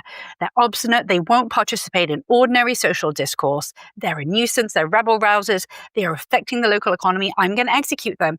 They throw people off rocks for writing satirical songs. Is that the persecution of satire? Probably not. In this period, we can say Romans are killing Christians for reasons that had to do with their Christianity, but not just because of their Christianity, because there will come a time in the latter quarter of the 3rd century and in the early 4th century where they will target Christians just for being Christians, and they will name Christians explicitly. But Pliny's very clear. We're not going to seek out Christians. We're not going to go get them. We don't have a problem with Christians existing, but if they end up in our courtrooms and they're obstinate, then we'll kill them. And that's wrong, but it is not the Sunday school myth. They're very different. So, I mean, I'm trying to think about what this does, right? Because the Christian is going to say, look, we've got a bunch of early believers in the message of Christ who, despite persecution on account of those beliefs, kept them up nonetheless, right? And you want to come in and say, well, I don't know if it's persecution because it's not clear that they were being targeted for their Christianity. And the Christian will turn around and say, oh, okay, well, use whatever language you want. It's clear that they had this belief in Christ, which compelled them to believe and act in a particular way, which, at least in some circumstances, caused them to risk their lives and sometimes be executed. Even if Rome wasn't like, you're a Christian, so I'm killing you. It's like, you won't partake in the imperial cult, so I'm killing you. And the Christian knows that that's because of their Christianity. I think for the Christian, it sort of does the same thing. In other words, it might be an important point of historical interest or conceptually when you're studying martyrdom and persecution. But on this side of the Christian apologist who just wants to talk about how, pitiable the condition of early Christians were, do they have recourse to just say, okay, maybe we shouldn't call it persecution to be technical, but the thrust of our point still stands that they were being, that they were sort of believing this on pain of their very lives. That makes, that's an interesting phrasing. I know that in a lot of countries today where we say that it's illegal to be a Christian, it's not actually illegal to be a Christian. You can be legally a Christian, but a lot of the time what's actually going on is it's illegal for you to sort of proselytize or convert other people into your faith, regardless of what religion you are. It's just not, it's either frowned upon socially or it is actually illegal for you to try and convert people to change their faith. Because a lot of these countries experienced sort of imperialism and had a lot of their cultural identity and religious identity taken from them because of empiricism. And so imperialism, sorry, not empiricism. So that's kind of a lot of what's actually going on in modern days. We kind of simplify it and say, oh, it's illegal to be a Christian here. That's not true. You can be a Christian. And you can have a family who is Christian. You can grow up and raise your kids in a church. You can go to church publicly, and that's fine. What is illegal is converting people to Christianity, just like it would be illegal to convert people to Islam, or it'd be illegal to convert people to blah, blah, blah, blah, blah, right? So that seems to be the case in a lot of modern countries today, where it's not necessarily illegal to be a certain faith, but it is illegal for you to change people into that faith. Due to this past sort of history of we want to preserve our faiths and we want to preserve these traditions. And if you're coming around and, like forcing people to change their identity and their culture and their faith, that is just not something we want to propagate in our society. We want people to be able to love each other regardless of whatever faith they have or what have you. But people today, we say that is it being illegal or persecution for Christians, because part of the identity of being a Christian is sharing the gospel, is proselytizing. So it is a interesting topic. There's more nuance here than we tend to think, and I appreciate the kind of specifics. It's cool to see that the nuance isn't just in modern day, but the nuance also applies to history, applies to the past. And it isn't this kind of picture, this simplistic idea of it was bad to be a Christian and every Christian had to hide the identity and had to share the gospel in secret. That's really not what was going on. It was more about the fact that you're not sacrificing to Caesar, and you're causing economic collapse in our society. That's the problem. That's the main thing. Yeah. And I guess what I would say is, if you want to believe that the few people who died, let's say in this period, in the Pliny-Trajan period, if you want to believe that they're martyrs, absolutely, I'm with you. If you want to say that they were martyrs, absolutely. Whether we're talking about supply transport or optimization problems, pharmaceuticals and drugs. Absolutely. If you want to say that Romans were targeting Christians, I would disagree. I would say they're not targeting them. And there aren't that many people who are dying in this period. Earlier, you gestured to another kind of theological idea that martyrdom is used to prove, which is the fact that Christianity survived against the odds is proof that Christianity is true. And I don't think that's true. I don't think that's logically true. But I also don't think that many people were dying. Now, this doesn't mean it wasn't profoundly affecting. Just a few people dying would greatly impact the psyche of early Christians, especially when there weren't that many of them. You don't need many people to die to feel very encumbered, very put upon, like you are being persecuted. I don't doubt the sincerity of their belief that is what was happening to them. What I doubt is the sort of modern understanding is that a lot of them were dying, that they were constantly being persecuted, because I don't think that's true. And Christians were actually pretty savvy when it came to legal measures against them, even once Christians are barred from participating in legal affairs, which was very important. If you were wealthy and now you can't draw up contracts, you can't collect rent, you can't do all of these things, that's a big issue. They find workarounds. So we have a letter from an early 4th century Christian writing to his sister, and he says, you know what, I've made power of attorney to my pagan brother-in-law. And now he's going to conduct my business affairs for me, and now I don't have to worry. So they have workarounds. And I think even once you have laws in place, and you have edicts being issued, even if for short periods of time, that are targeting Christians, we have to ask ourselves, we have to have some sense of scale when we talk about persecution. I think we need to have a sense of how many Christians are dying in each period and why. And are they caught up in Roman legislation that's not about them?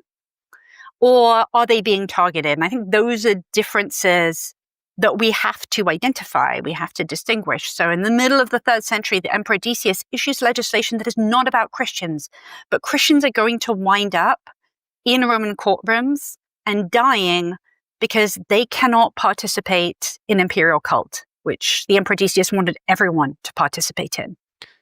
There's no evidence that Decius's law was thinking about Christians. We don't actually have it, but we do have examples of pagan priestesses participating in this. So clearly this was not about targeting Christians. By the time you get to the 4th century, there are going to be some edicts passed for a couple of years between 303 and 305. And those are about Christians. That is the kind of persecution that people mean when they talk about Roman persecution of Christians. And I think if ultimately the reason we study history is so that we can understand the past and try and change things in the future, a misunderstanding between Romans and Christians about why it is Christians can't participate in a Roman imperial cult is very different from persecution. So, I mean, you mentioned, you said earlier that it's sort of in the latter quarter of the 3rd century that we begin to see some indication of Christian persecution. You mentioned this law of Decius, which is interesting because this is a little bit earlier. This is like 250. Yeah. And we don't, like you say, we don't have the law, but we do actually have some of the so-called libelli, or I don't know how you pronounce it, but like this libellus, which means little book, right? And this is something which allegedly people were sort of provided with. They had to sort of show up, pledge their allegiance in front of some witnesses to the Roman imperial cult, and they'd get this sort of little certificate to say, yeah, I've sort of sworn my allegiance, which of course Christians wouldn't want to do. So Christians wouldn't be able to get one of these books. And that you write in your book about the fact that some people have suggested that this was done to target Christians. It seems more like this was just Decius being a little bit insecure about his position as emperor, because he's just sort of won it in like a military battle or something, right? It's like not entirely. He's trying to sort of assert himself. And so he just sort of puts out this edict that everybody has to pledge their allegiance. And it just so happens again to inadvertently, obviously, cause Christians a lot of trouble. But how widespread do you think these little books are? I mean, we know that they existed because we found a couple of them, these books which say, yeah, this person has, in front of witnesses, sworn their allegiance. Does that give us an indication that, again, even if just as a sort of accidental implication, Christians really were undergoing some trouble here? I think a lot depended on where you were. So I think that if you were in North Africa in 250, it seems like the Roman authorities there were more diligent in trying to enforce the Decian edict. But you have a lot of options as a Christian. So they aren't going door to door to make sure you have a libellus. You're supposed to go volunteer. So if you're a Christian, you find yourself in this situation, you have options. This really only happens in towns, in cities, right? This does not happen in little backwater villages. So you could either just leave town, go to your country estate if you're rich enough to have one.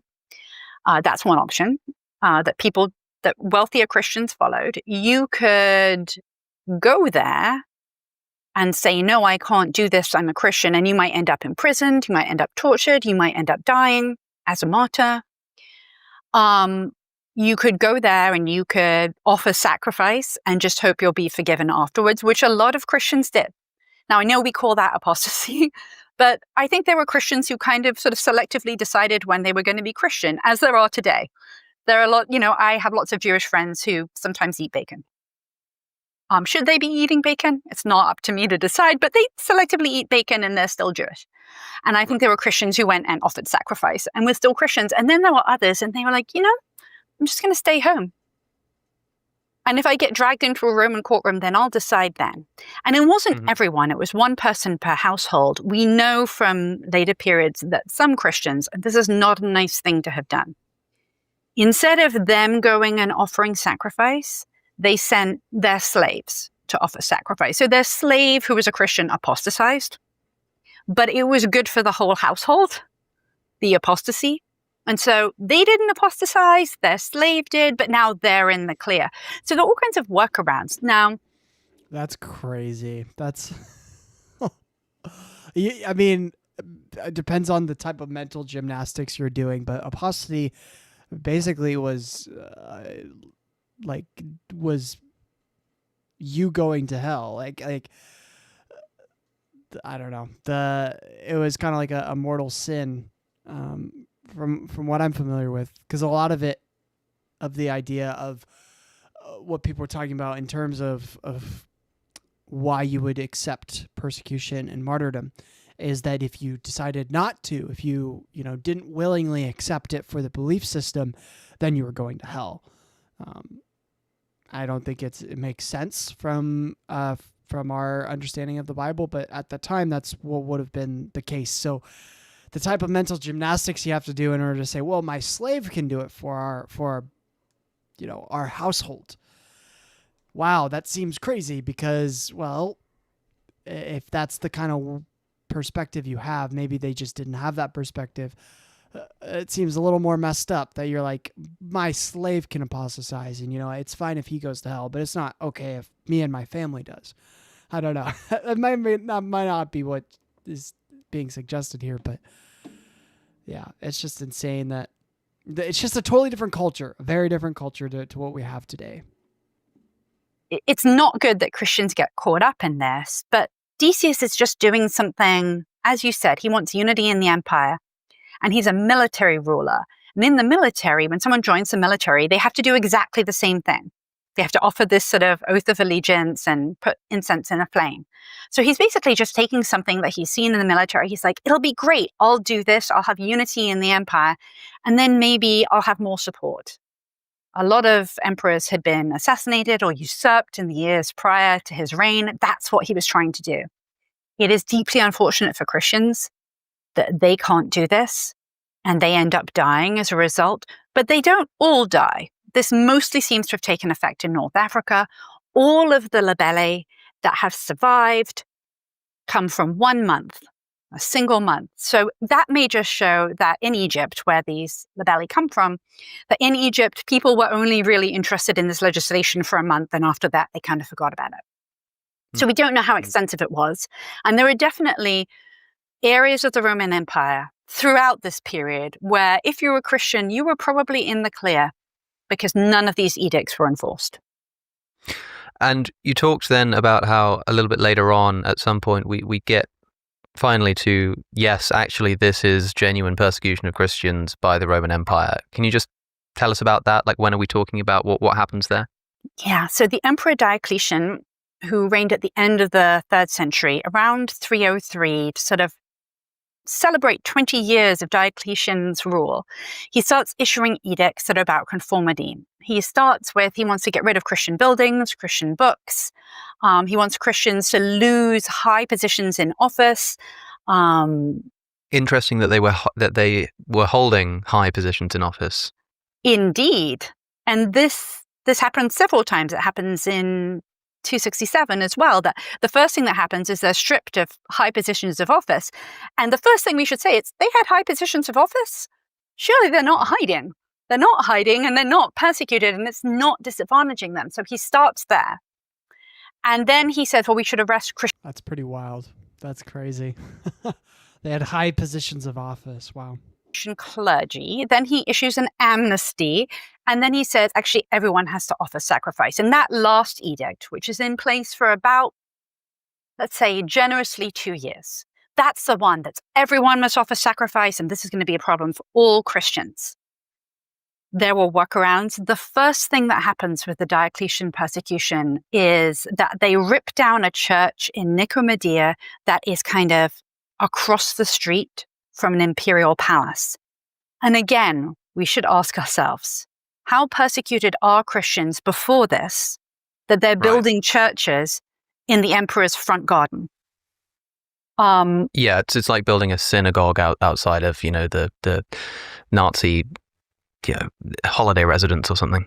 Exactly. So there are these periods. We can say, I don't think it's persecution, but Christians are caught up in that and they do die. There's this other very brief period in 266 to 267 where they're in the same position, but it's very brief. And then there's this period under Diocletian that's real persecution. But even if I'm going to be as generous as I can, lasts no more than a decade, if that. There are these periods where it's persecution, and in between, Christians are flourishing. They're rising up the ranks of Roman government. They have acquired a lot of money. They are in the emperor's household. One of the first things that Valerian does in 267, he's like, if there are Christians in my household, they should be sent to the country. Mm-hmm. So they're in his home. And so clearly the situation that Christians find themselves in between these brief periods of attention is pretty good. They're not being sought out. They're not hiding in catacombs, and they're certainly not being persecuted. Yeah, and then is Diocletian followed up by Constantine, or is there someone in between them? Because Constantine is usually pointed to as this first, often mistakenly thought of as the person who made Christianity the official religion of the Roman Empire, which is not true. But he's the first to have converted himself to Christianity, and presumably from then on, it gets a little bit easier for the Christians with a few bumps along the road.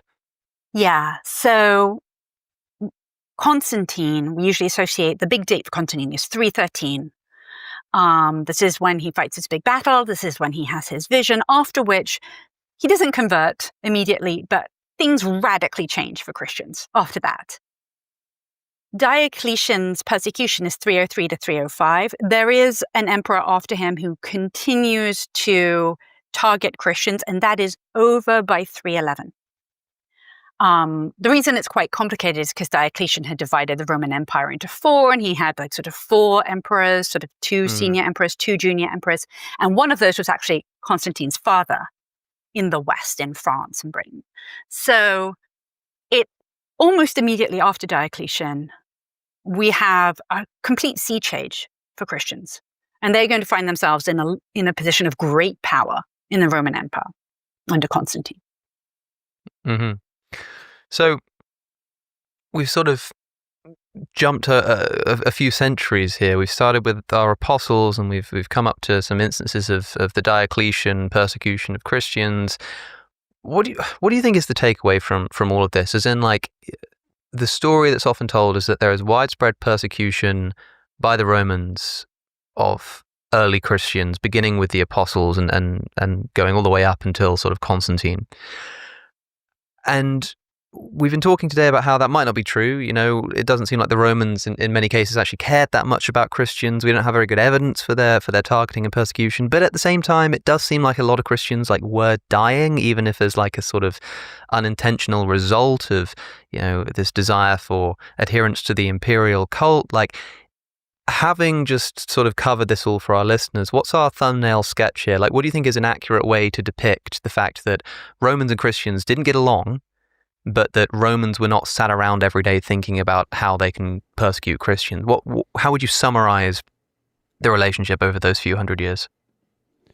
That's a interesting question. To me, it just shows evidence that people really don't care. Like, I feel like we pretend that people care about what we do way more than they actually do, right? Whether it's the group you're a part of, whether it's you and the actions that you do, we kind of have this perception in mind that, you know, everyone around us cares about every little thing that we do.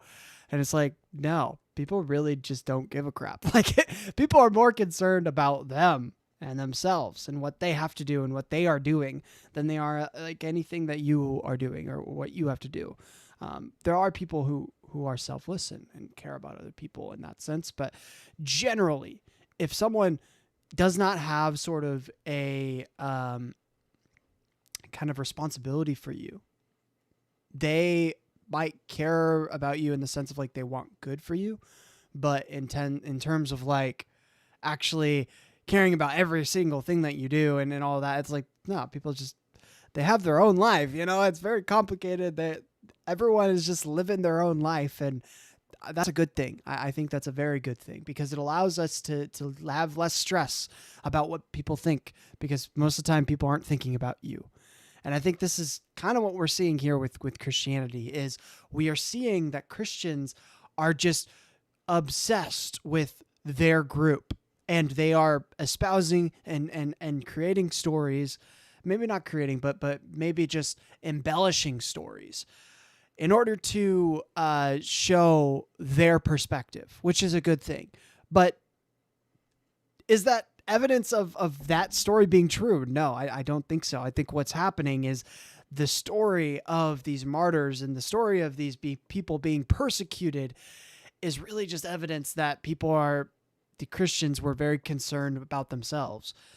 But when we look at history, Romans, the people who were supposedly really caring about what the Christians were doing and seeking after them and putting them in prison and stomping them out all as much as they could, really didn't give a crap. They really didn't care too much. They were just, as long as you are not annoying me, Let bygones be bygones. Oh, you're being annoying. Oh, you're causing upheaval in society. Okay, I'm gonna have to take care of that. But there's a difference, and so I think too often we kind of assume that people care about what we do way more than they actually do. You could probably there's like these videos that people will do where the person there's like a group of people in a circle passing like a basketball around. Are you guys familiar with that? They pass like a basketball around, and you're supposed to count how many times they pass the basketball around to every single person in the circle. And so as you're doing it, you're watching the video and you're counting. And you know what? Let me pull it up.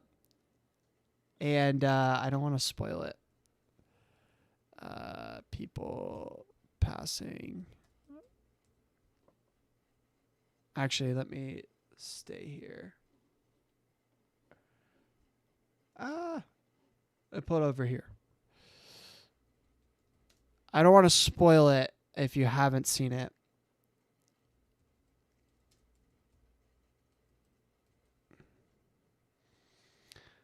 Yes, this is it. Okay. So let's just watch this video and let me know your thoughts. It's just people passing a basketball. And you're supposed to count how many times they pass the basketball. So pay attention. Make sure you try and get that correct. How many times do they pass this basketball around? This is a test of selective attention.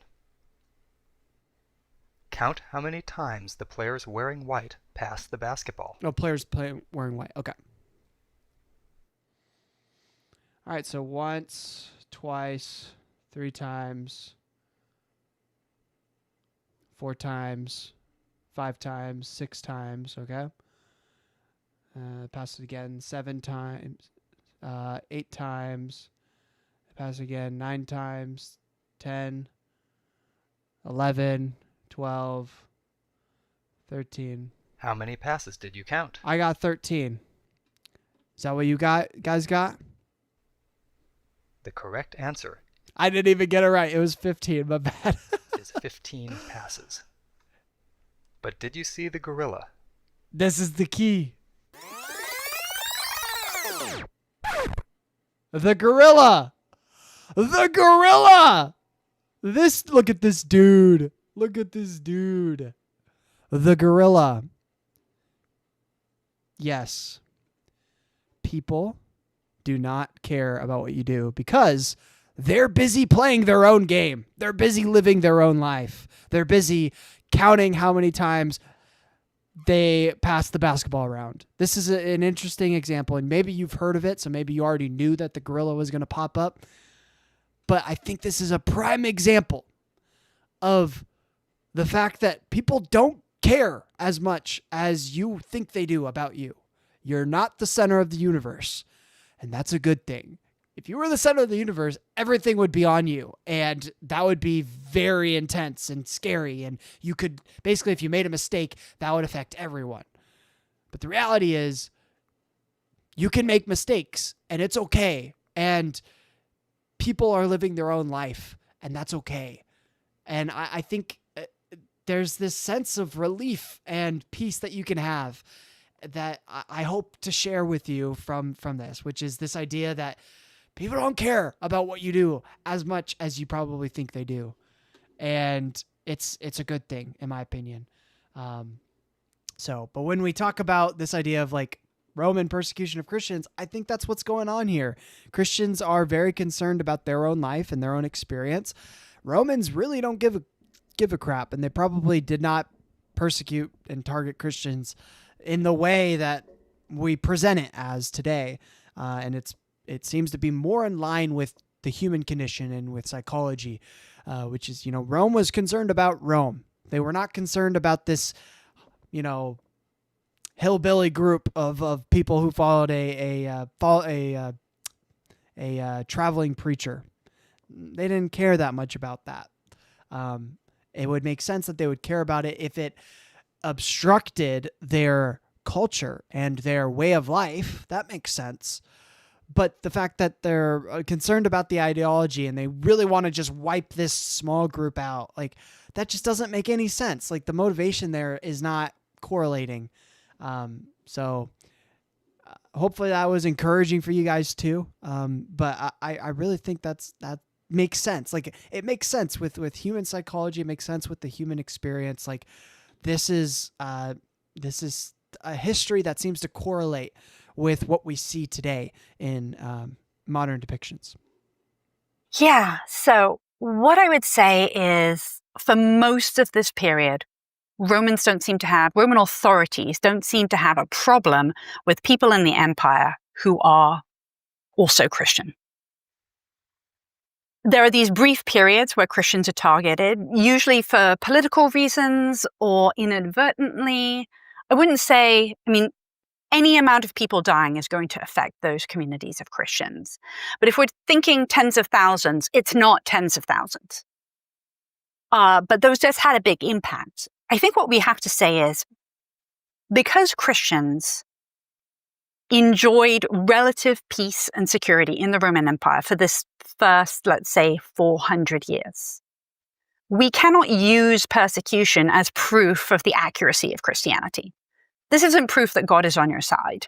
If God is on your side, maybe he won't insist on you being executed in Roman tribunals or being thrown to animals in arenas. It doesn't really make a lot of sense. And certainly this narrative of like the small group overcoming great odds. Well, they did overcome great odds because there were lots of cults that sprung up and then died out, but they didn't overcome great persecution. So we can't use the fact of persecution to prove that Christianity is true. We can't use it in general, and we shouldn't use it for the apostles either. Not only because we don't really know how the apostles died, but also because just people will die for lots of things. It's pretty true that there are martyrs for every religious tradition. Are they all true? Well, not on their own terms. They can't all be true. What they are proof of is that people who have sincere religious beliefs will valiantly lay down their lives for those beliefs. Often they're promised rewards, but they're not proof that that religion is true because there are too many of them. I mean, people do make the distinction, though, for Christians. And this is why it's important if the original followers of Jesus who would have been eyewitnesses to the resurrection, if they were martyred and willingly died for their faith, that's different than if people in the 4th century were martyred for their faith. And the reason is because they're eyewitnesses. They're people who are primary sources, basically, who would have seen Jesus raised from the dead, supposedly. And so if they, who are primary sources, who are people who said they saw the living Jesus after the resurrection, if they are the ones that were martyred for the faith, then that's much more strong evidence than someone who only heard about it later and was martyred for their faith.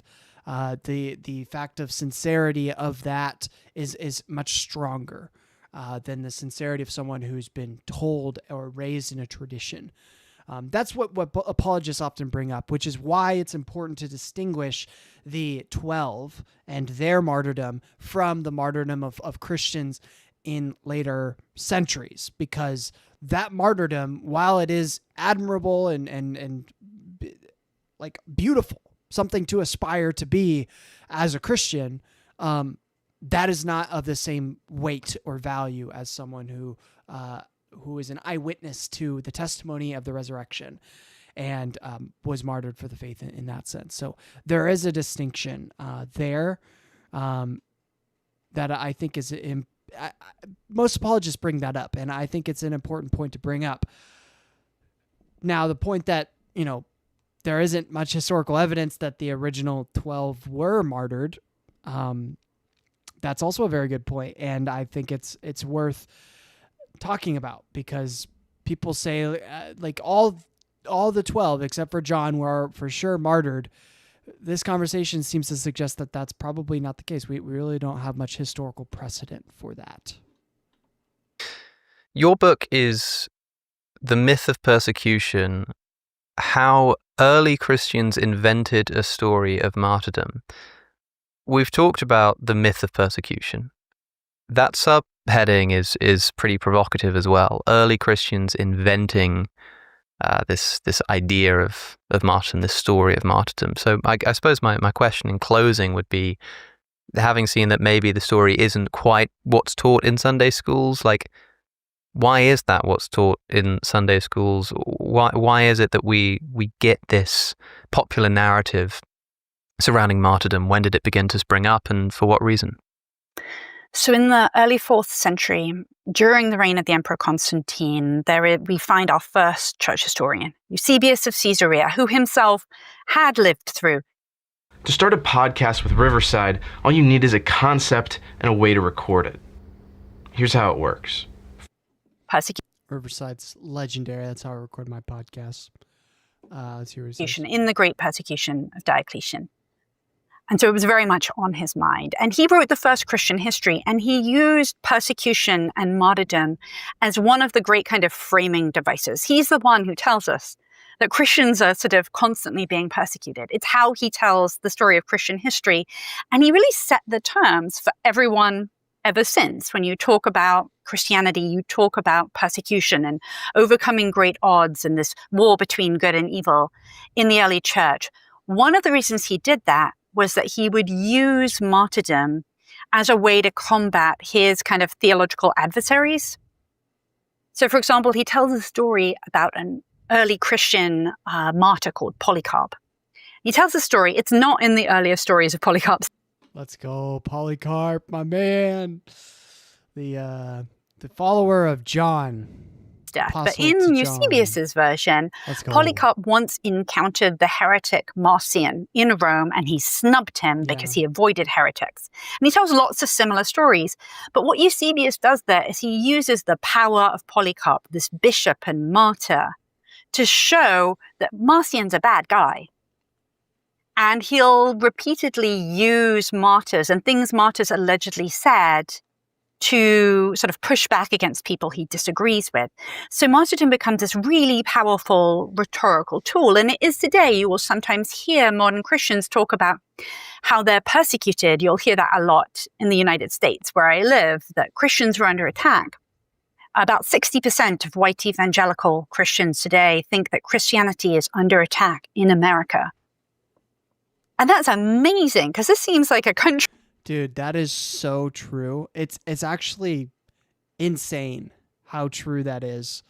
I mean, as a Christian, I remember that was just constantly in my brain, like this idea of like, oh, you know, I'm persecuted all the time. I'm constantly kind of belittled or looked kind of as lesser or weird or whatever. And sometimes that's the case because as a Christian, you're sharing the gospel with people all the time, and you have to kind of fit Jesus into so many different conversations, and it's kind of like awkward sometimes, right? But this idea of like Christians are really persecuted here in the U.S. is pretty absurd. It's kind of a joke.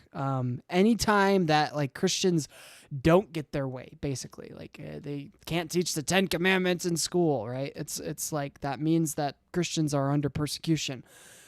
No, it just means that we don't want to teach the 10 Commandments in school as if like the 10 Commandments story is historically valid, or as if the 10 Commandments are modern day, like applicable, right?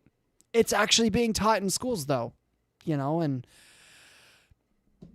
I don't feel great about that, but the whole idea of like Christians being persecuted is just, it's ridiculous.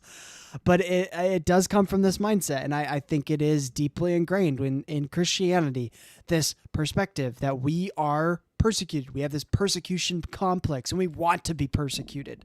It's this like desire. It's like, oh, if I could just have a moment where I could die for my faith, that would be so amazing, right?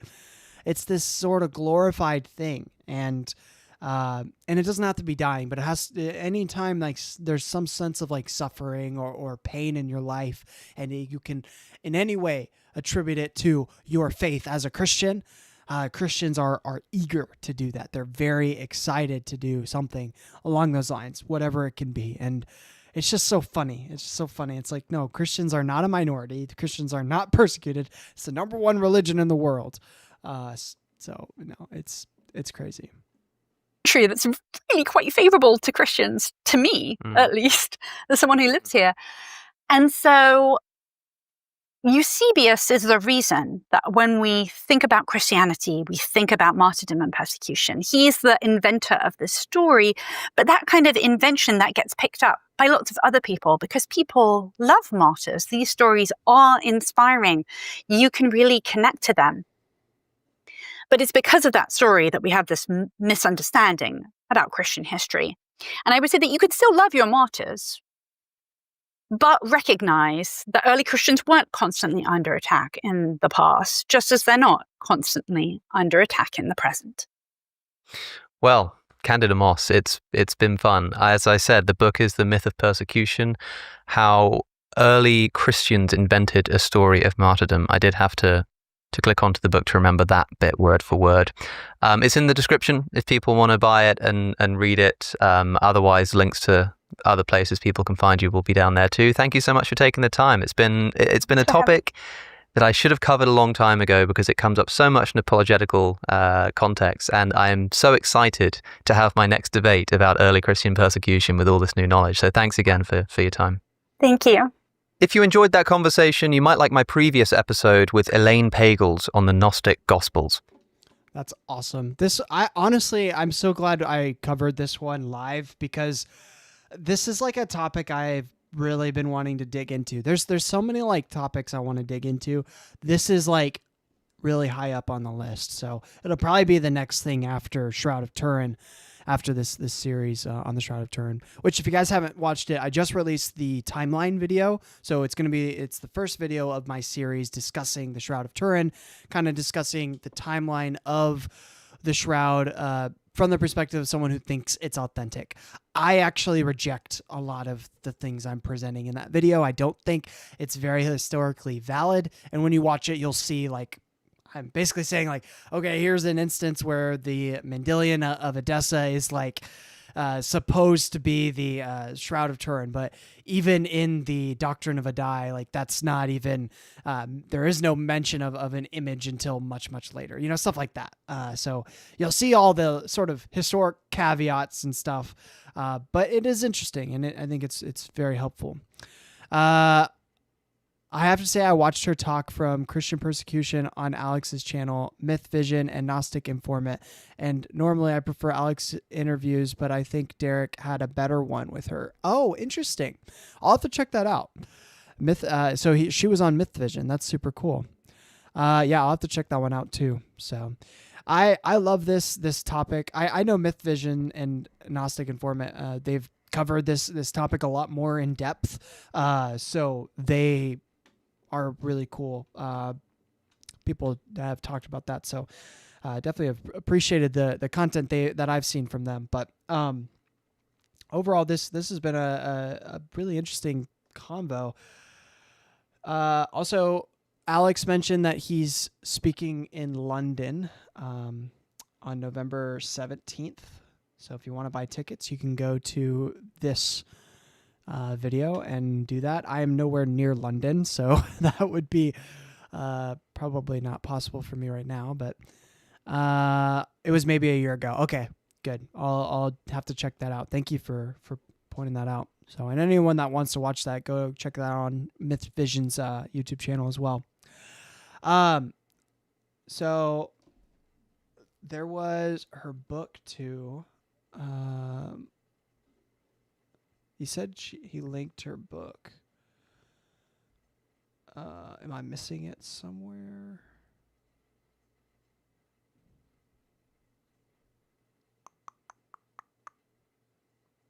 Huh.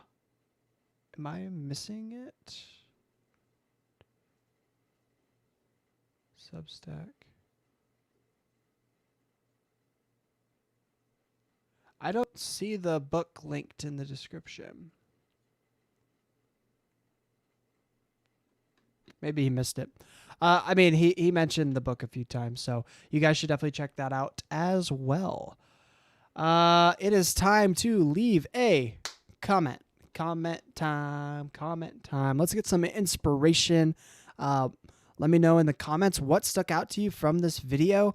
It was a long one, so appreciate you guys sticking along through the whole thing. But let's get some inspiration here. But if anything specifically stuck out to you, let me know in the comments below, and I will include it in our comment on this video. At one point, she discussed how Christians were executed for denying the godhood of the emperor. For me personally, this is interesting because the intent of the emperor was to execute them for doing this and not for being Christians. On the other hand, Christians did this because of their faith. From my perspective, they were killed for doing something that was done based on their faith. They were not exactly killed for their faith, but they did indeed die for their faith. I like that phrasing.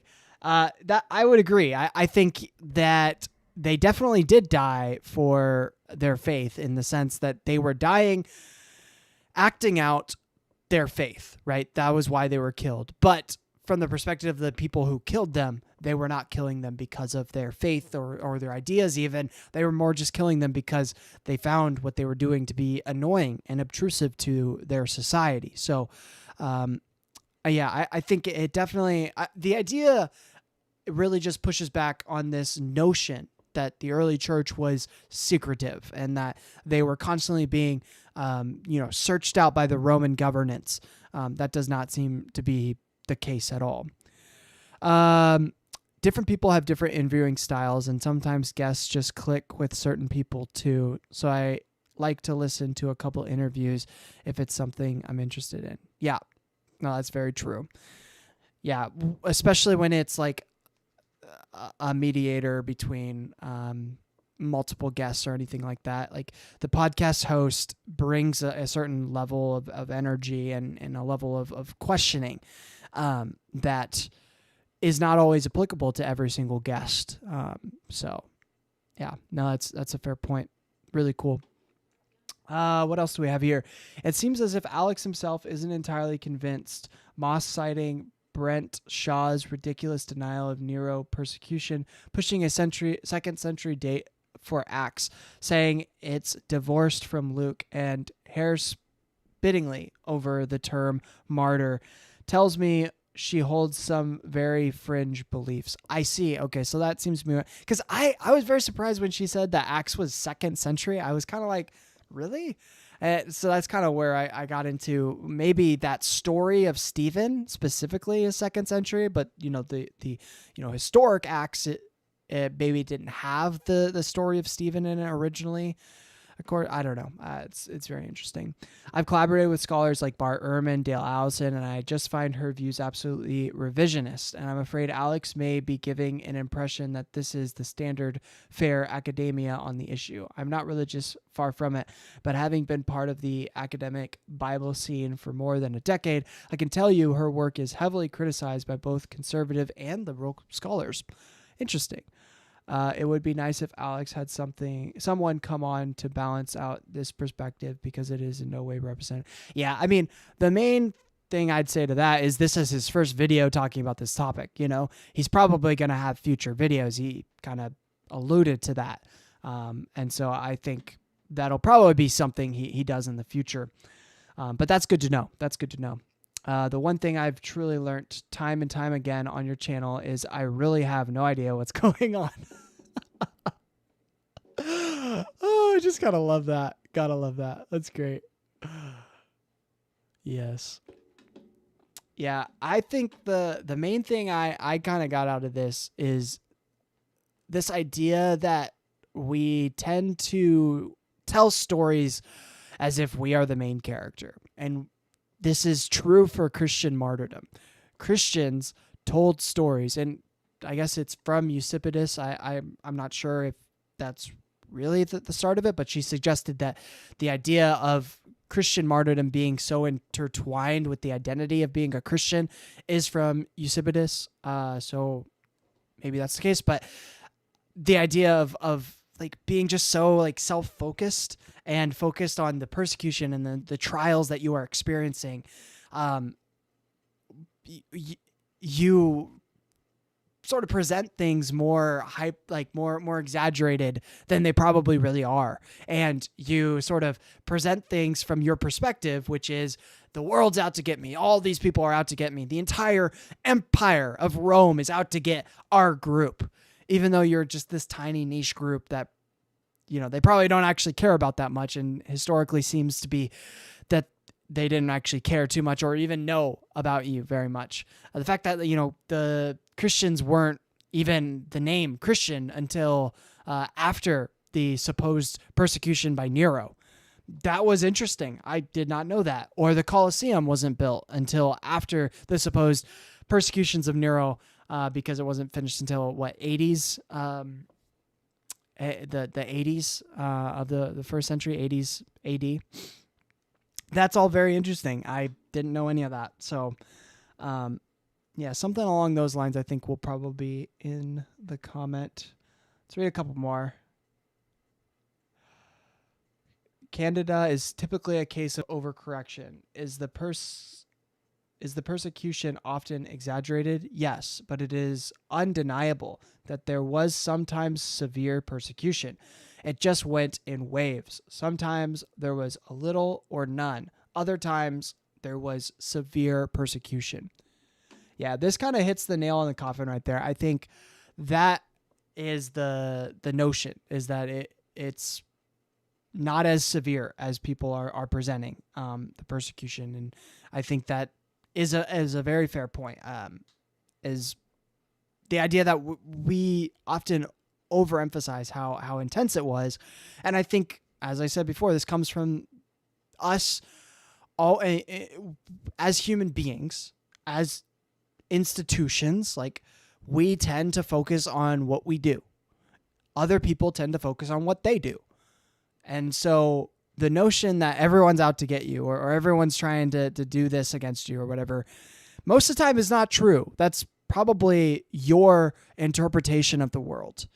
And so I think in this way where we're kind of seeing the history versus the supposed representation of what actually happened, but from the perspective of Christians, it shows this idea that we get so caught up in caring about what other people say and think about what we do, when in reality, people don't actually care as much as we think they do. And that, I think I hope that's relieving to you guys, because it definitely relieves a lot of pressure. Stories have a way of taking a life of their own, more so in ancient times when not many people were literate, so stories passed around a lot more verbally. That's very true. This, along with the time, leads stories to grow. Weren't literate. Yep. Yeah, that's got to be a huge part of it as well, is the fact that people weren't literate.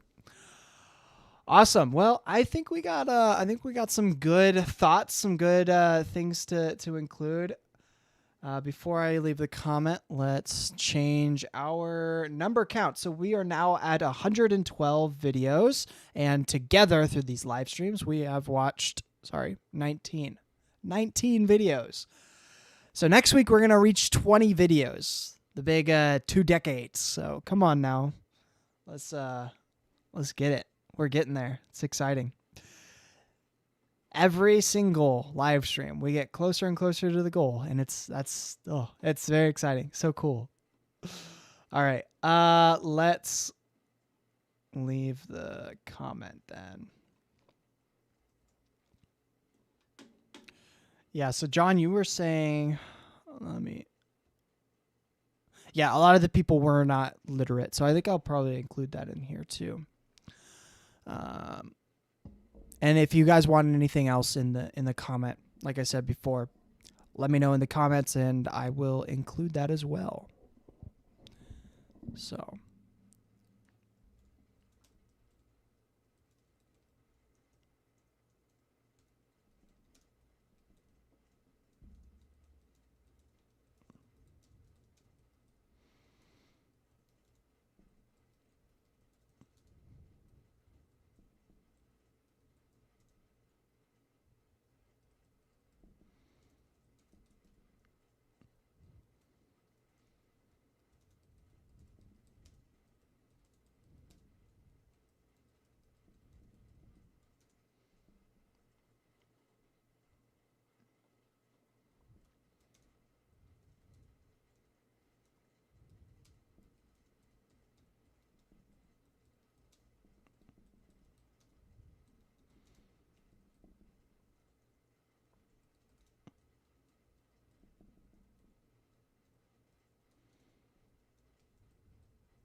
John, I just saw your comment. I think I'll just be doing this video today, because it was so long. I usually try to end by like 9:30 or 10 o'clock, because I have to get up early for work. So this week it was just the one video since it was a longer one, but next week, I will be getting into his first podcast ever. I wanted to do this kind of newer one because I found the topic really interesting. But the next one's going to be his very first Cosmic Skeptic podcast, back when it was Cosmic Skeptic podcast rather than Within Reason. So that'll be next week, which will be pretty cool. Because the next few episodes from where we're at in terms of like chronology wise is really just the podcasts. That's when he kind of just started to get it going and such. So it'll be cool to watch those and react to that.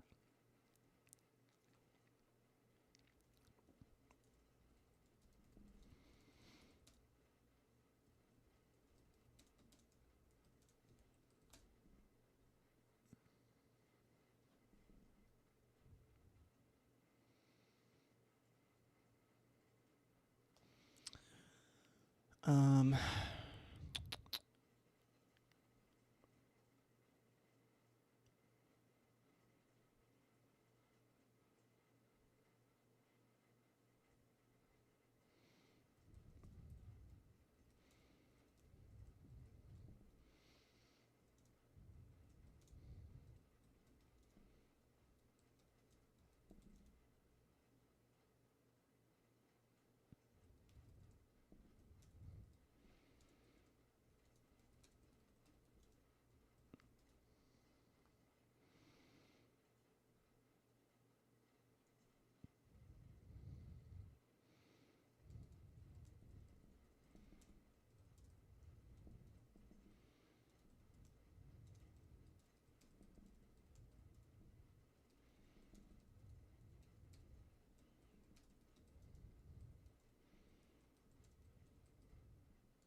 Okay.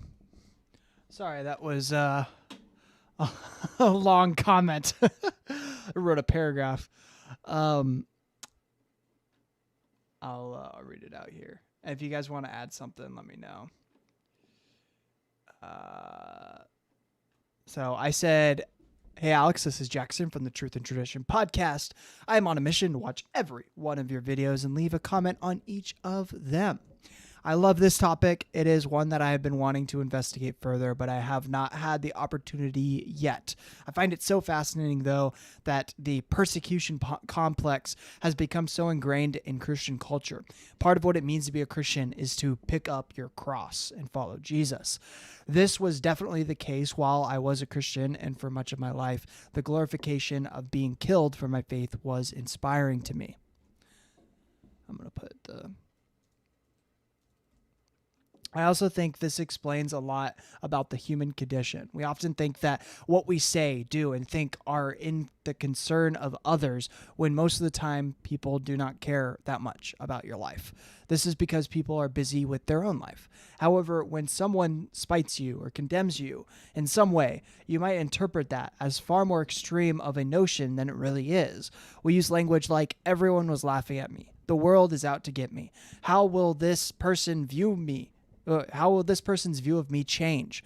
However, people are more concerned with discussing those concepts for themselves than they are with you. I think this is what we are seeing with the early church's depiction of persecution. Yes. Were they persecuted? Oh, let me ask that as a question. Grammar. Were they persecuted? Most definitely, yes. Was it as severe, intentional, and widespread as the stories say? No. I think the stories are embellished. I think the stories embellish the actual history because it is the persecuted who tell them.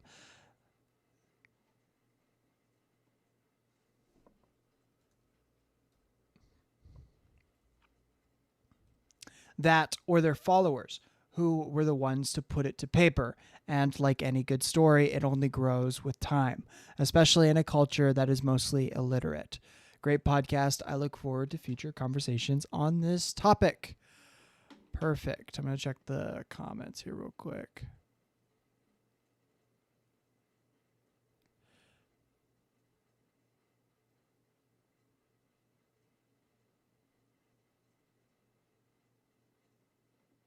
Okay. Perfect. Well, I'm going to post this. Chaboom. Chaboom, chaboom. Doop-a-doop-a-doo.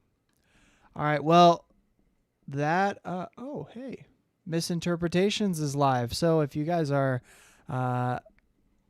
tuning in here, maybe you can check out her live stream after this. But overall, this has been super great. I really appreciate you guys popping in, watching this this live stream with me.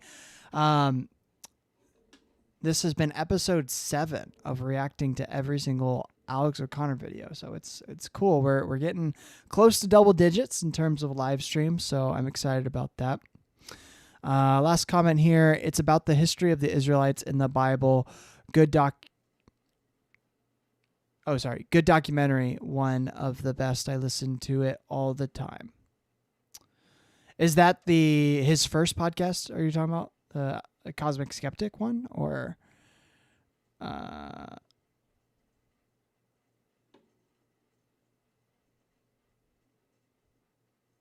are you talking about Myth Visions?